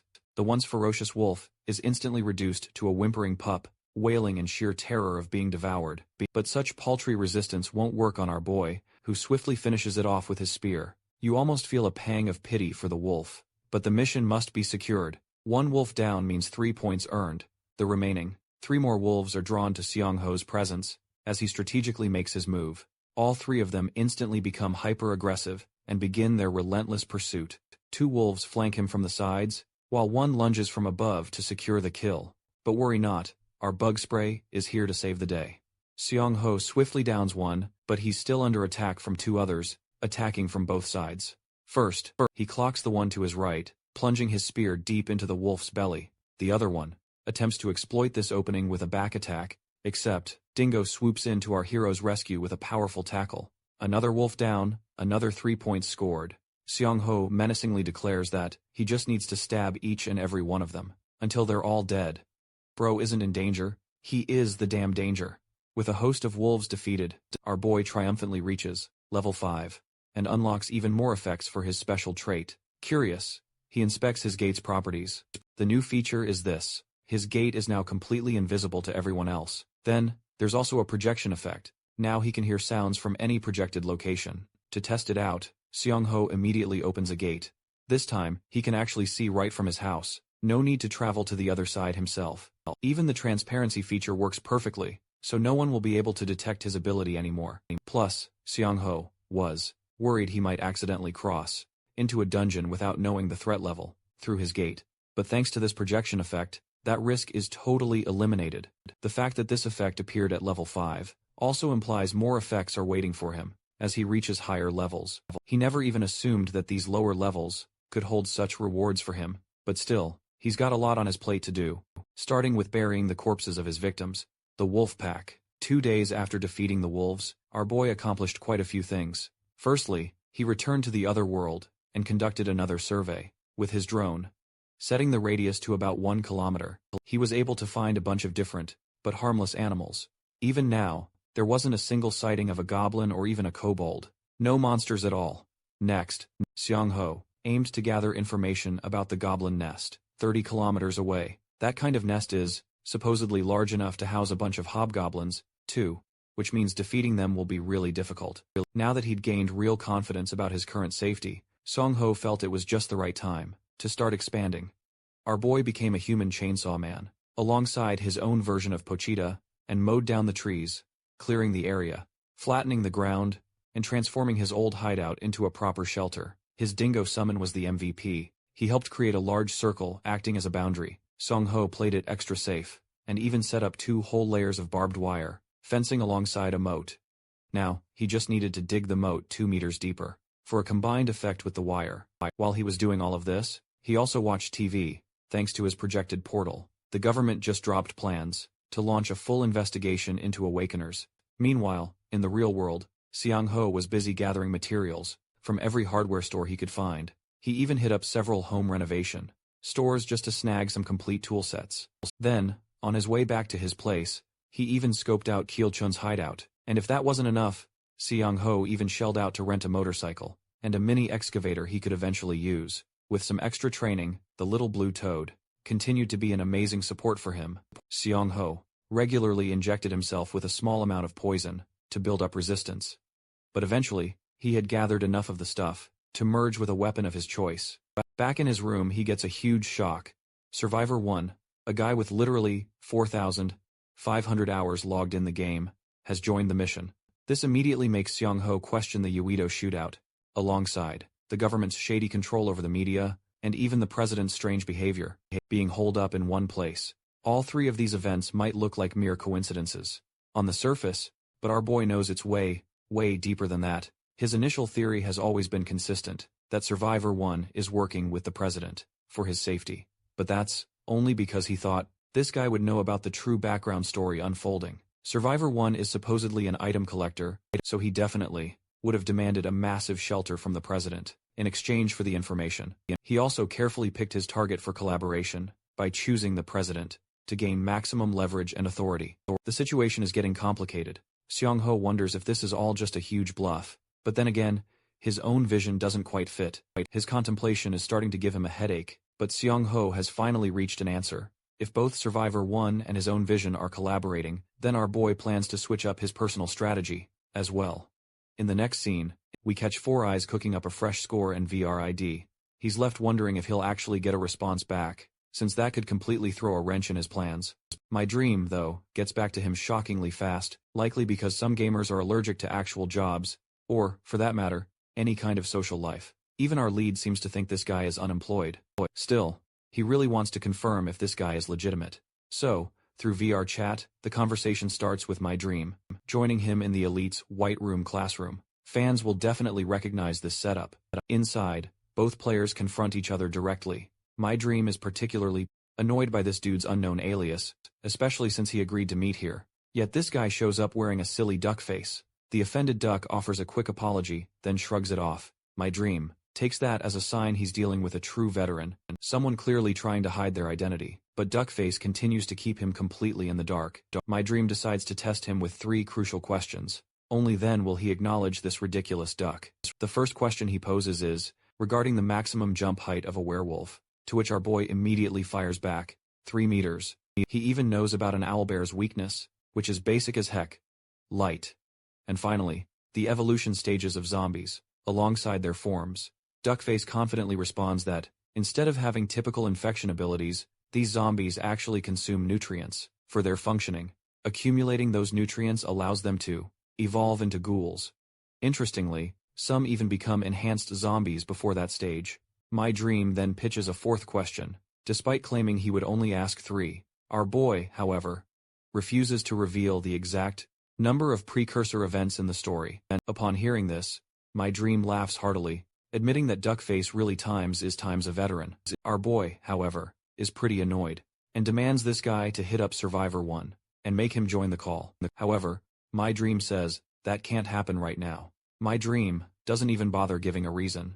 To which, our duck-faced protagonist calls straight up bullshit. Shifting gears, this guy tips his fedora, and drops a heavy hint that something's about to go down.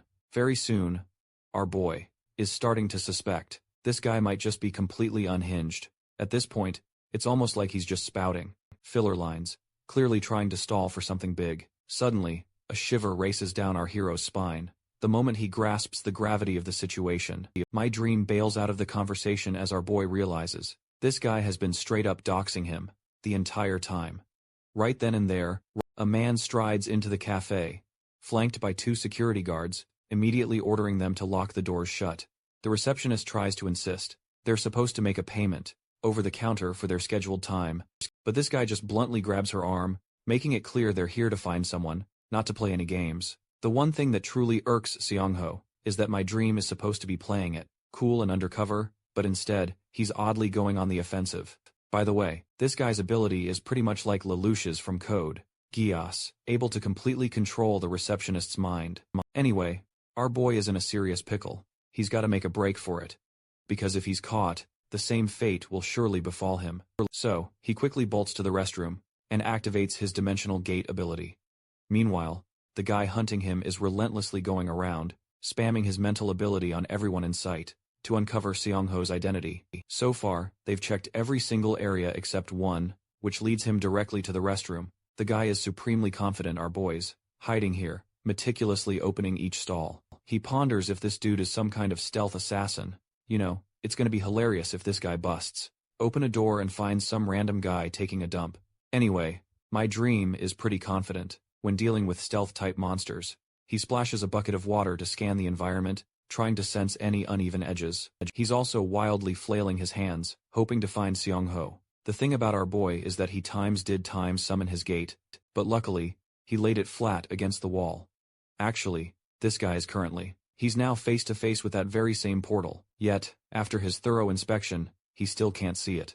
My dream admits that his assumption about our boy being a stealth user was completely wrong, which leads him to a second conclusion, that Seong-ho must be a movement specialist. Nanami immediately orders his group to scan the entire area, reminding his men that a huge reward awaits them for Seong-ho's capture. Observing the chaos from his portal, Seong-ho admits that despite being a rich man in reality and humble within the game, he never wanted things to come to this state. He actually thanks my dream inside his head for making everything so crystal clear.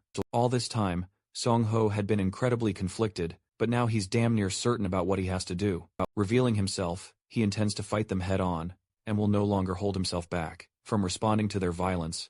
Meanwhile, his opponent sighs in frustration, questioning where on earth Seong-ho is hiding in secrecy. He's operating under the assumption that this guy is movement-based, but even then, a veteran with tons of accumulated hours wouldn't be that easy to track. Then, hilariously, our boy pops up from behind like a ghost and simply says, "Hi."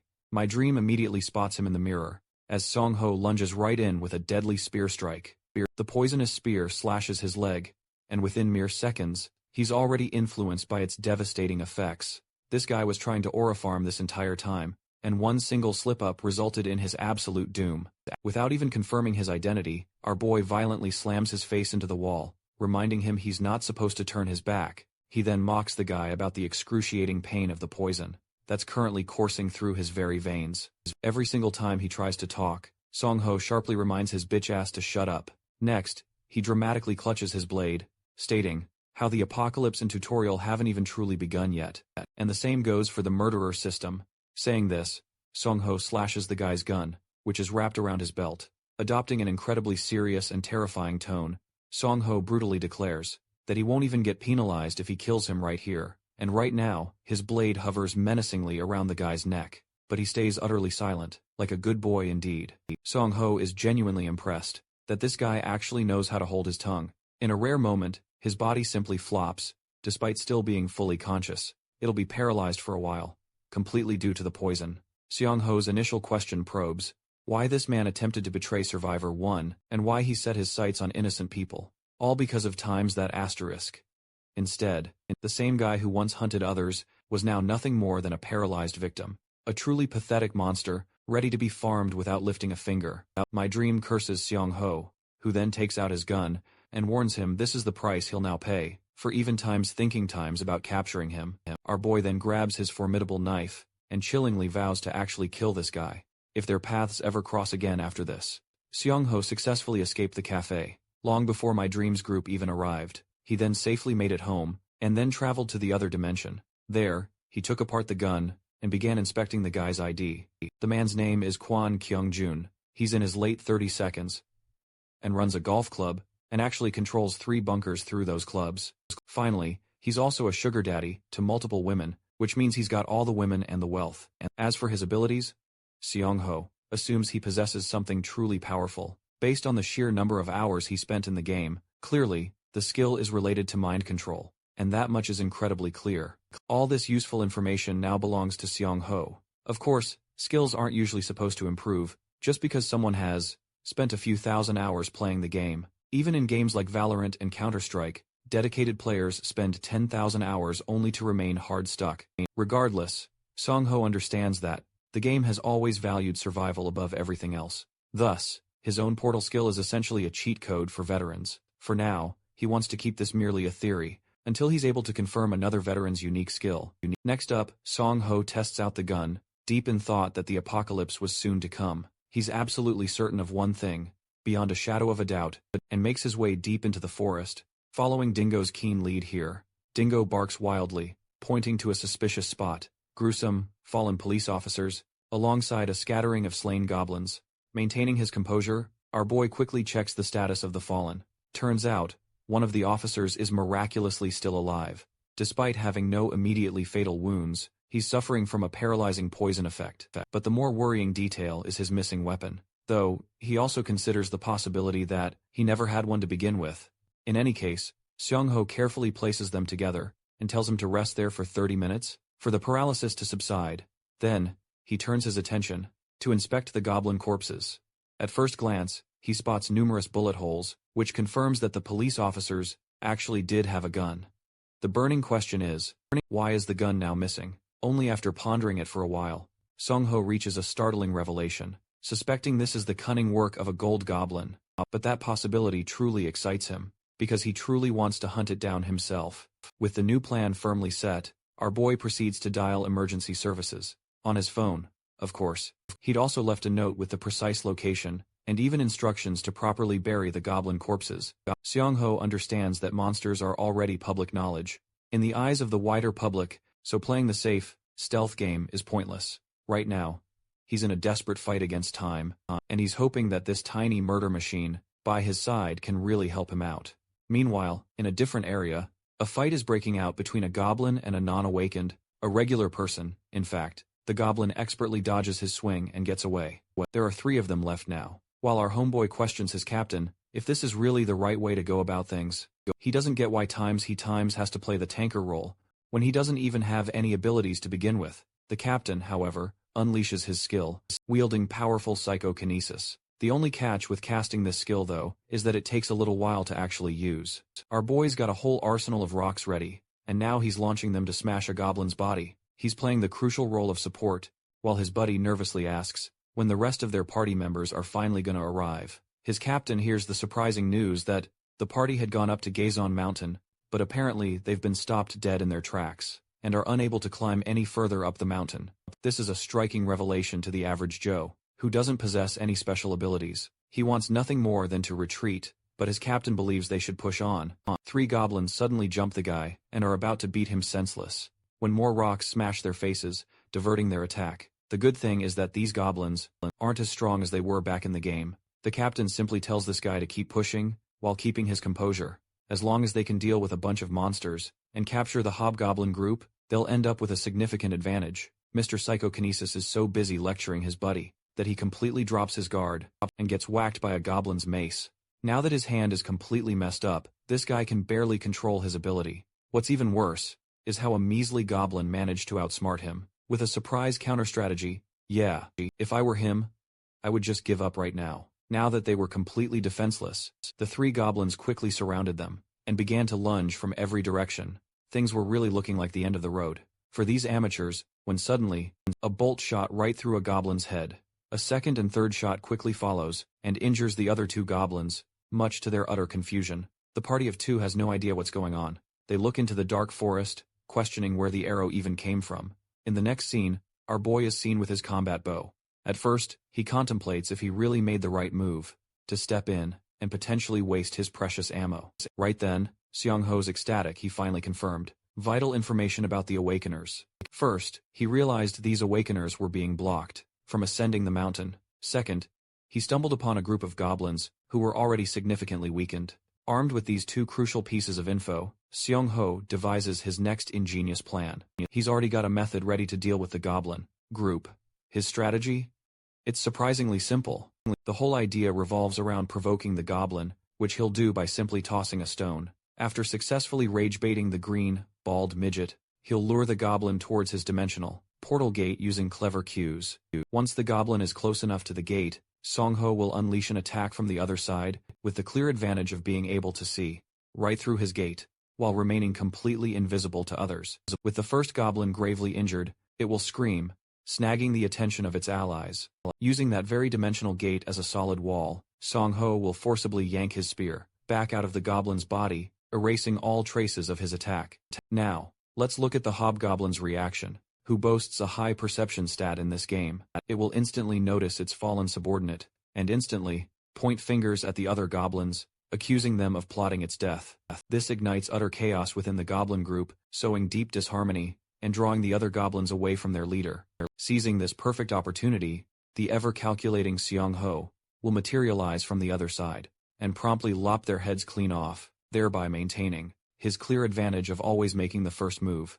This precise pattern will continue to repeat. His plan is executing flawlessly so far, but the thing is, Seong-ho still needs to be wary of certain behaviors from the other goblins. To his shock, our boy faces an incredibly intriguing situation. The hobgoblin directly confronts him, while the gold goblin makes off with the precious loot. This implies they've had a serious falling out. This spells terrible news for our hero. He's forced to make an emergency, risky gamble. His immediate threat is Captain Mustard himself, who's closing in on him at incredible speed. Seong-ho truly has no other options left. So, he tries his absolute best to block the forceful smash. But even after blocking, his body takes a brutal hit. The shock sends him flying, crashing into a tree. Seong-ho is now left trembling and heavily wounded. Things are truly looking grim for him.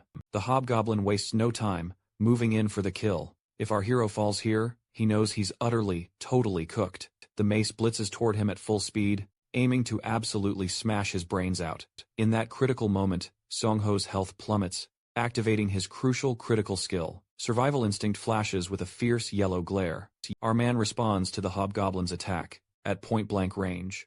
But instead of attacking the monster, he races straight for the gold goblin. What an excellent, unexpected move. Thanks to the gun he snagged from Kyung-jun, he aims it at the creature's head and blasts a perfect headshot, instantly killing the gold goblin. Right then, he immediately calls for the dimensional gate. Seong-ho. He's achieved the first phase of his farming mission. But there's still one major problem he has to deal with. That hideous monster relentlessly coming after him. Our hero pulls out his gun in a close-quarters melee, and starts absolutely blasting the creature down. The hobgoblin can't withstand the might of this American-style breathing technique and gets utterly overwhelmed. Seong-ho pays back the hobgoblin with double the love, by stylishly slashing the creature all over its body. The hobgoblin screams its last and finally dies, increasing our hero's level to 6, and netting him a sweet 16 points. At last, his incredibly difficult quest is over. He checks on his new skill, Terrain Sense, which allows him to sense and dynamically respond to the surrounding terrain. Interestingly, just like last time, any items he used, or even just held, ended up upgraded and transformed into actual, real items. Seong-ho can't waste a single moment, because he realizes a search party is rapidly approaching. Having acquired what he came for, our boy manifests the dimensional gate and steps right in. He knows all he has to do is rest up in his hideout, until the search party finally calls it quits. The very next day, Seong-ho gets a rude awakening from everyone's favorite dog. He checks his watch, only to realize he actually slept for a whole day, because of his nagging injuries. Knowing the huge risks of his survival instinct ability, Seong-ho plans to use it only in extreme situations. But before heading out on his next mission, he's curious about the loot he snagged from the gold goblin. He pulls everything out and lays it all on the table. There's a whole bunch of revolvers, a dagger, and some other odds and ends. These goblins were absolutely masters when it came to this gear.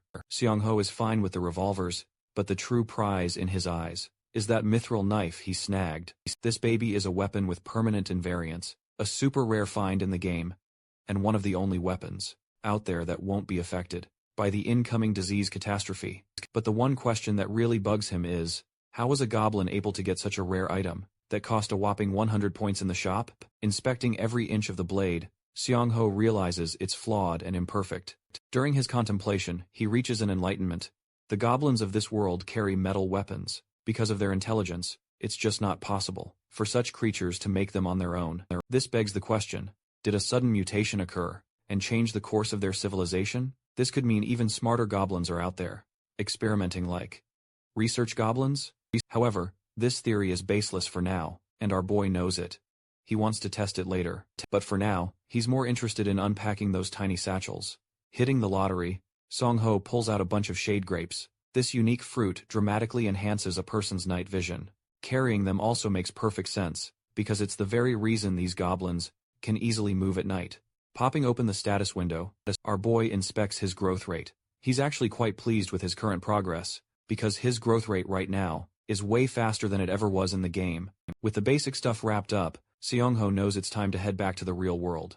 Invoking his ability, he steps through the portal, still scrolling on his phone. His phone immediately starts buzzing like crazy. The moment he gets his signal back, Hyungjun, Mikyung, and even Suyeon have all texted to check in on him. With all this attention bro's getting, he's starting to wonder if he's the cool guy now. First, he wants to swing by the fitness center. So, in the next scene, we find Seong-ho popping the door open to meet his friends. Before he can even greet them, they rush him, overjoyed to see him in one piece. And yes, * the times One Piece is real. Never forget that. Curious, our boy asks about the other unfamiliar faces. Hyungjun brings them forward, introducing the new guys as his party members. Lee Kyung-hoon and Kim Bora greet him warmly. As they exchange pleasantries, Seong-ho expected at least one more party member, but it turns out that person is busy, purchasing camping gear at the discount store. Our boy is astonished to hear such a place exists, causing Mikyung to intervene, and confirm that it's actually super modern, and just opened recently. Jim Bro asks if our boy is up to date with the news incident, to which Seong-ho agrees, stating that he's all caught up on MeTube. Maybe we should make a channel there too. The same doctor, who dissected the goblin's body from Gazon Mountain, went into a state of panic, and warned everyone to prepare for the coming apocalypse. The president of the country also held a national meeting, announcing how they're trying their best to confirm the location of the game's creator. Hyungjun wonders what Seong-ho's next big goal is. The whole party is gathered here, all because of our boy's rich knowledge of the game. Kyung-hoon is a little ticked off that Hyungjun is still seeking advice. He'd already told him, goblins clearly grant points, so if an awakened person killed a monster, they'd instantly jump from level 1 to 2, so the main objective would be to stock up on supplies. Meanwhile, our guy is watching this dude spew absolute nonsense, completely oblivious to how wrong he is. Addressing him, Seong-ho reveals that all of that is dead wrong. This infuriating jerk cuts our boy off, asking if he's played the game, acting like a stubborn Redditor who can't even listen to another opinion. Seong-ho maintains he hasn't, to hide his identity, but that's all this guy needs to keep yapping and deal the killing blow. That trusting the community blindly isn't wise. And Bora, the other girl, turns to ask this guy a question. She's really curious about the zombie spore process, and quizzes him on how the infection spreads. She also demands any conditions involved in the process. In response, this dude ridiculously states that anyone who has ever made contact with an awakened person wouldn't become a zombie, which is the strangest response ever. Slamming the table, Kyung-hoon gets up to maintain his high ground. Just because he's become awakened himself, he thinks his experience is everything, and even if casual, non-awakened players interacted with him, they'd automatically become safe from the spores. It's a whole lot of nothing, but Bora is somehow easily convinced, and holds on to him like he's some kind of expert. Then comes Mikyung with her own question, asking if this guy has cleared the difficult tutorial. Kyung-hoon cuts her straight off again, emphasizing that he'll protect her, so there's nothing to worry about. This pretentious douchebag is agitating. In Seong-ho's eyes, he gives Kyung-hoon some level of credit for his theory, but also understands that there's absolutely zero evidence that grants awakened people complete immunity from the spores. Seong-ho thinks this whole conversation is dead, all because of one particular dude, and finally understands why Hyungjun called him over. Forgetting all about this troll and his antics, our boy gets up, ready to leave, even though both his friends urge him to stay. Song-ho has no interest in sharing his knowledge with a troll, like this guy. So he bids them farewell, with the intention of meeting again later. After leaving the fitness club, he scopes out a bunch of places to farm points. Before the iron disease arrives, Song-ho's interested in the camping gear store his friends told him about. Eventually, after all his planning, he stood in front of his house, only to spot the elegant Soo-young. She actually had something to give him, and was patient enough to wait. Soo-young whips out a first aid kit, but really, it's a pack of painkillers and some other antibiotics that can never be bought without a prescription. It's a special gift. Seong-ho is really stunned by her gesture. The doctor also ends up revealing her address, but she's already done the part of writing it down. In the pouch again. Our boy's confused why she's doing all that. But this cute doctor thinks it's only natural that she shares her location, in return for knowing him. By the way, I'm totally team Soo-young, because Mi-kyung just seems like an off-brand Shahin. Like I said earlier, bidding him farewell, Soo-young hastens for her appointment with the director.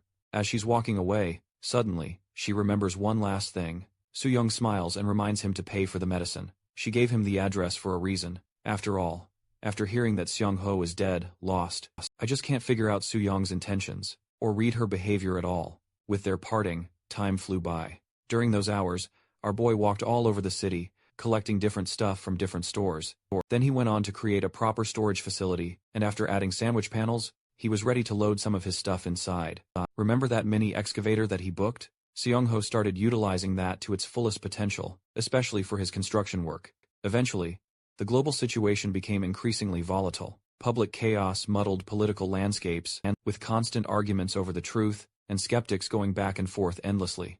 All these factors culminated in an emergency meeting with the UN. They discussed the President of the United States' plans to visit Korea. And at long last, the HSA sensed something they couldn't have possibly fathomed, ever before.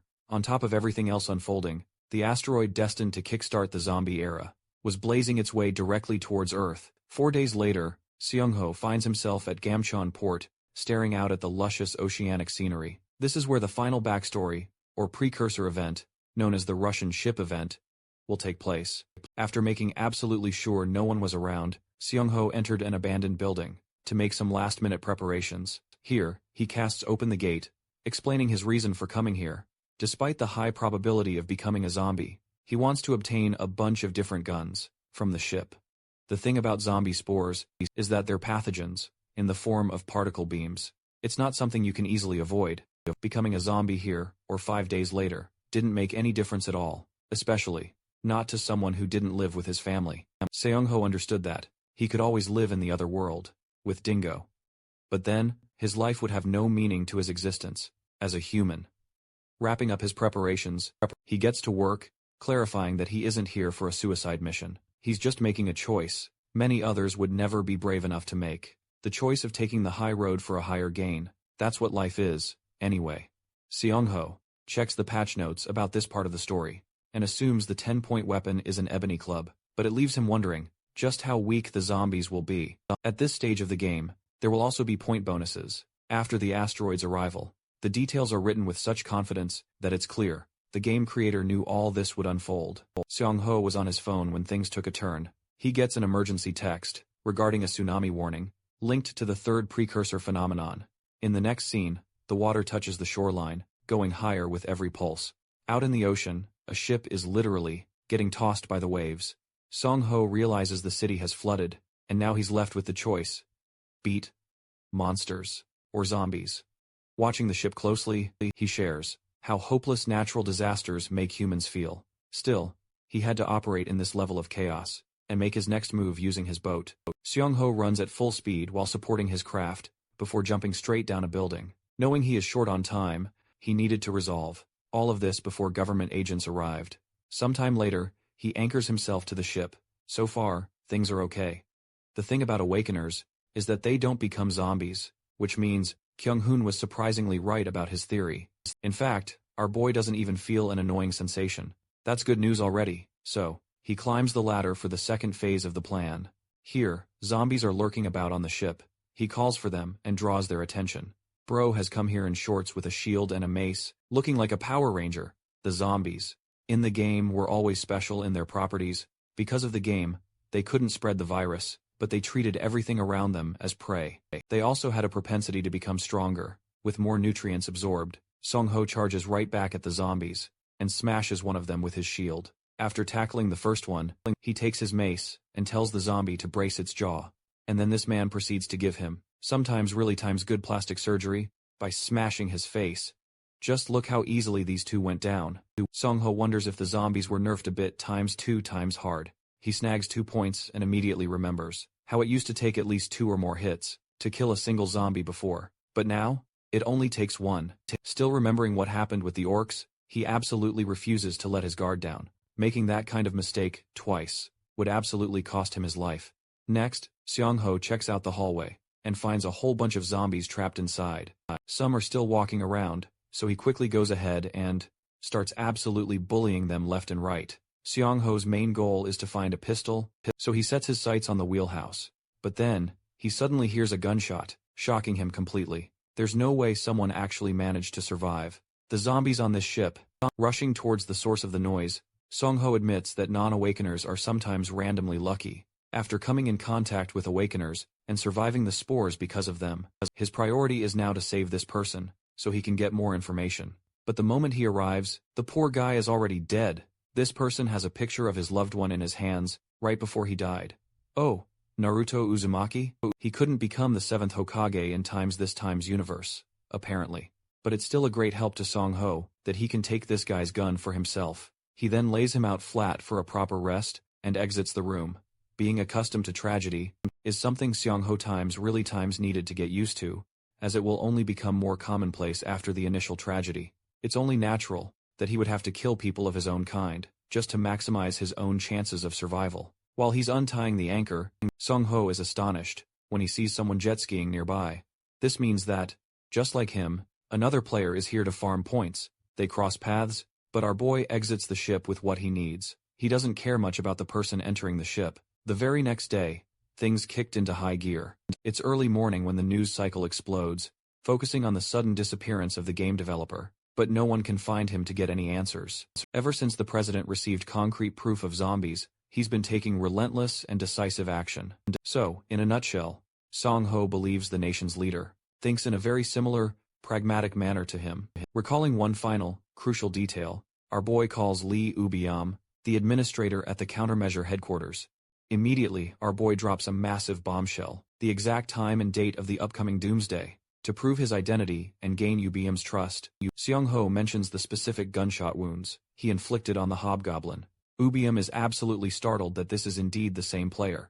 Our boy then makes him write down crucial details, at light speed, mentioning things like the exact date, the exact hour, and even the unique situation of a package arriving in the afternoon. Song-ho hopes the countermeasures department does exceedingly well with all this new, vital information, and he wishes them immense luck for the grim war to come. The president certainly pulled off quite the decisive move. People on the online forum communities quickly began to realize the situation was spiraling worse and worse with each passing moment. Internet and electricity wouldn't last much longer, though Song-ho could only take these opinions with a massive grain of salt. He's unsure if any of it is truly going to happen. But then, a chilling official announcement is made, informing citizens to prepare an ample amount of food and water for the next 4 days.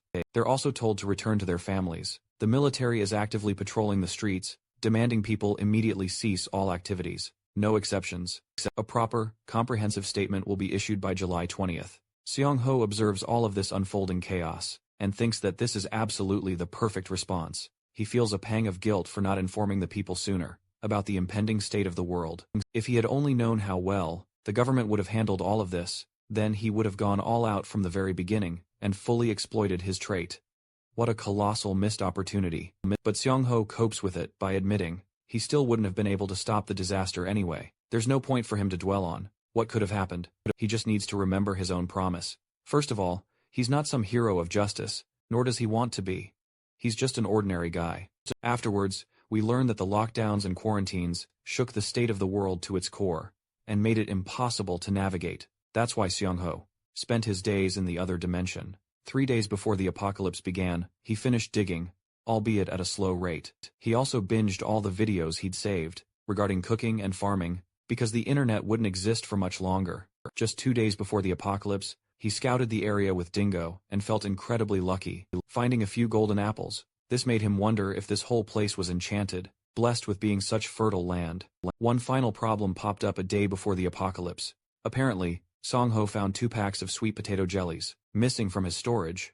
There's also a dried grape left behind. The obvious assumption is that Dingo ate the jellies, but the honest dog shakes his head and denies his involvement. Song-ho takes a teasing, yet forceful, tone to get the truth out of him, but this poor little baby wails around, crying to prove his innocence. Smash a like on this video. Justice for Dingo. Song-ho now understands it wasn't his little furball, but someone else entirely. He decides to check the CCTV footage, just to see what really happened. Song-ho checks his laptop, astonished to discover a bunch of beetles invading his place through the doggy door. They took the jelly and left the grape as a payment. I don't know about you guys, but that is the cutest shit I've seen all day. The beetle even turned to thank the camera, signifying that these little guys are tremendously smart. Song-ho's curiosity is getting the better of him, and now he really wants to interact with a couple of these guys. But just to be safe though, he locks the doggy door. Much to Dingo's dismay, our boy can't spend any more time in this world, because a few guests are about to meet with him, so he opens the dimensional portal and heads back. In the next scene, Song-ho sits with all the prominent party members and his friends, surprised they all made it safely, even with the lockdown in place. He spots an unfamiliar face again, and learns that this new guy is the final addition to their team. This Prince Charming is Yoo-hyun, and he's already awakened. Unfortunately, he doesn't know much about the game, but he is an electrical engineering student, so he's got plenty of hands-on experience. Song-ho loves this guy's addition, and introduces himself as a non-awakener. Both are very polite when meeting each other. Anyway, Song-ho wants to wrap up the important stuff quickly. He wants everyone to go through any information they have, one by one, starting with Jim Bro, Hung Jun, and Walmart. Yuji over here starts off by sharing an experience about his ex-wife. They were talking when the line suddenly cut out. Worried, he went searching for his daughter, but on his way back, he spotted a bunch of barricades being put up on the highway. According to his investigation, Hyungjun learned that they were trying to evacuate citizens near the petrochemical complex. It's the elegant doctor's turn next, who shares one crucial piece of information. Su-yan saw a shelter being built in the local park, which is shocking to witness, but it's actually true. Mik-young's up next. She was at the mart when she heard something about high-ranking officials opposing the president's decision. Apparently, the protesting officials were all detained. All of these findings are way more valuable than Song-ho initially assumed. The ending was approaching, and the president's stance was pretty clear. He knows what's going to happen, so the big question is, why did he start off asking them one by one? You see, within this intricate network, it's crucial to have solid justifications. With the intel he possesses, he could easily reveal his veteran status and sway them to his side that way. But that would put his own life at great risk. Song-ho begins, imploring everyone to listen carefully to his crucial words. Then he boldly declares the president's ultimate goal, creating an apocalypse they can control. His words immediately stunned everyone in the room. Song-ho bolsters his argument by mentioning the unexplained lockdowns and how all national facilities ground to a halt. There's only one reason why the government would make such drastic changes in such a short amount of time. Soo-young quickly puts 2 and 2 together and realizes the end is truly nigh. She swiftly catches on, deducing that the government already knows the exact day the apocalypse will unleash. Song-ho confirms her terrifying suspicion and names July 20th as the suspected D-Day. A panicking Yu Huan springs to his feet to inform his family, only for Song-ho to roar at him. He doesn't want these fools to lose their minds. Even if it sounds cruel, individual survival meant infinitely more than family.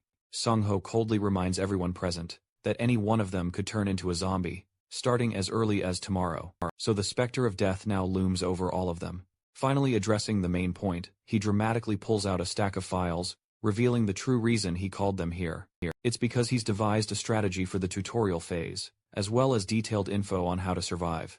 Hyungjin immediately questions his intel source, prompting Song-ho to respond. He reveals he's been watching the streams. He even apologizes to Mi-young for lying to her all this time, but she's fine, having done the exact same thing to him. But thanks to these vital files, the information can now be used according to their needs. At the same time though, Song-ho desperately begs them to follow the manual strictly, just to clear the tutorial phase successfully. After their meeting, midnight quickly followed. This was it, the world's final day. before being plunged into absolute hell. For 32 grueling days, Seong-ho had prepared, honing every single skill to maximize his chances. Still, he couldn't shake the feeling of imperfection, and that his anonymous status could easily become his ultimate undoing. But even with these doubts looming, this valiant young man held no regrets. After making such confident, strategic moves, Seong-ho watches as his country launches missiles toward the approaching asteroid. As they make contact with the foreign object, he can only wonder, is the end of the world truly humanity's ultimate, unavoidable destiny? The apocalypse has officially begun. The morning arrived, bringing with it lockdowns, and all Seong-ho's prep work was completed and disappeared. He'd installed bulletproof glass and high-strength, durable, reinforced doors. Then, he followed his usual, bizarre routine, injecting a small amount of poison, honing his body's resistance capabilities. And then, this man decided to work out. And I'm not even kidding you. He's doing 301 one-arm push-ups all while being poisoned. Even Saitama can't compete with this man's work ethic. Seong-ho then switched into his full combat gear, looking as fly as hell. Then, he shared a quiet breakfast with his dog. He then waited for the 9 a.m. announcement, even momentarily dozing off. Suddenly, the hour struck, and the television flickered to life. The president appeared, ready to announce to his citizens. A truly overwhelming announcement, declaring martial law, closing roads, and so much more. Seong-ho was utterly moved and genuinely impressed by the president's decisions, thinking that no other man could have possibly given their country a better ending. Seeing his own sad state, he clutches the remote tightly, unable to accept this ultimate, crushing end. Still, there's no way this fate can truly be avoided. It's something humanity must simply endure and survive. Only this time, Seong-ho won't be a rookie in this apocalypse. He'll enter it like a veteran who knows every single trick. Only 4 hours remain until the spores make contact. 2 of those hours were already spent in the other world, checking in on his personal warehouse, where he'd been farming all his precious items. Our boy's setting up equipment for the dark days ahead, getting ready for after the iron disease strikes. While he was spending time in that other world, humanity crumbled. Chaos ran wild as people turned on each other. Brutal fights broke out among civilians. Empathy vanished. Nobody cared anymore. Even this big dude was just loitering around, butt cheeks exposed. He looked ready for death, and a car slammed into him, sending him straight to hell. Others gleefully killed without a shred of remorse. The world was ending. After all. Quick aside, I'm genuinely curious how you guys would have handled a world-ending apocalypse like this.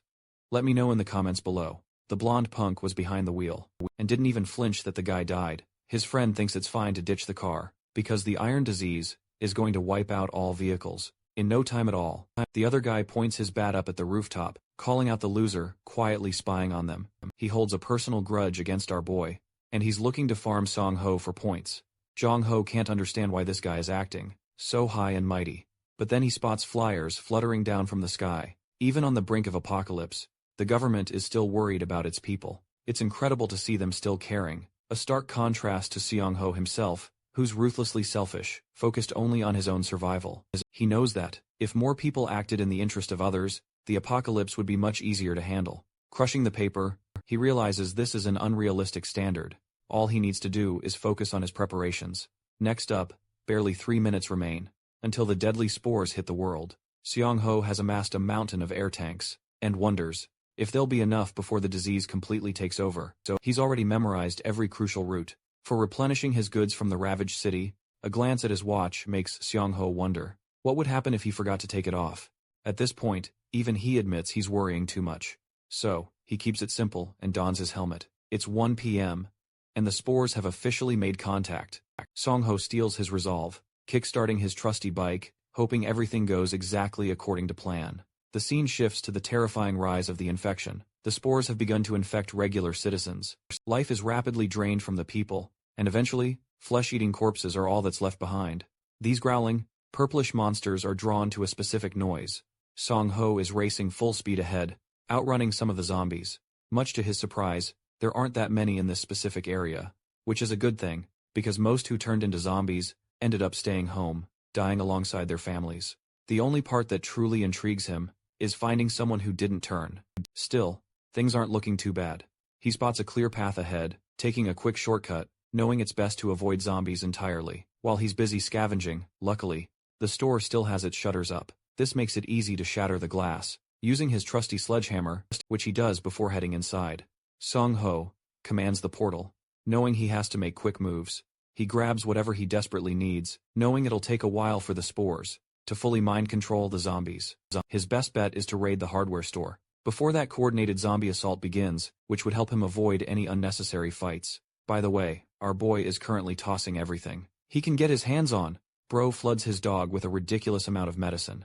With the pharmacy fully raided, Song-ho checks on his progress and realizes he's actually moving much faster than he'd planned, or so this dude thought. Because the moment he arrives at the hardware store, he finds double layers of security, yet again. He knew this would happen though. That's why he brought the tanks with him. Song-ho fires up the oxygen cutter, unleashing its focused heat. Just one small problem.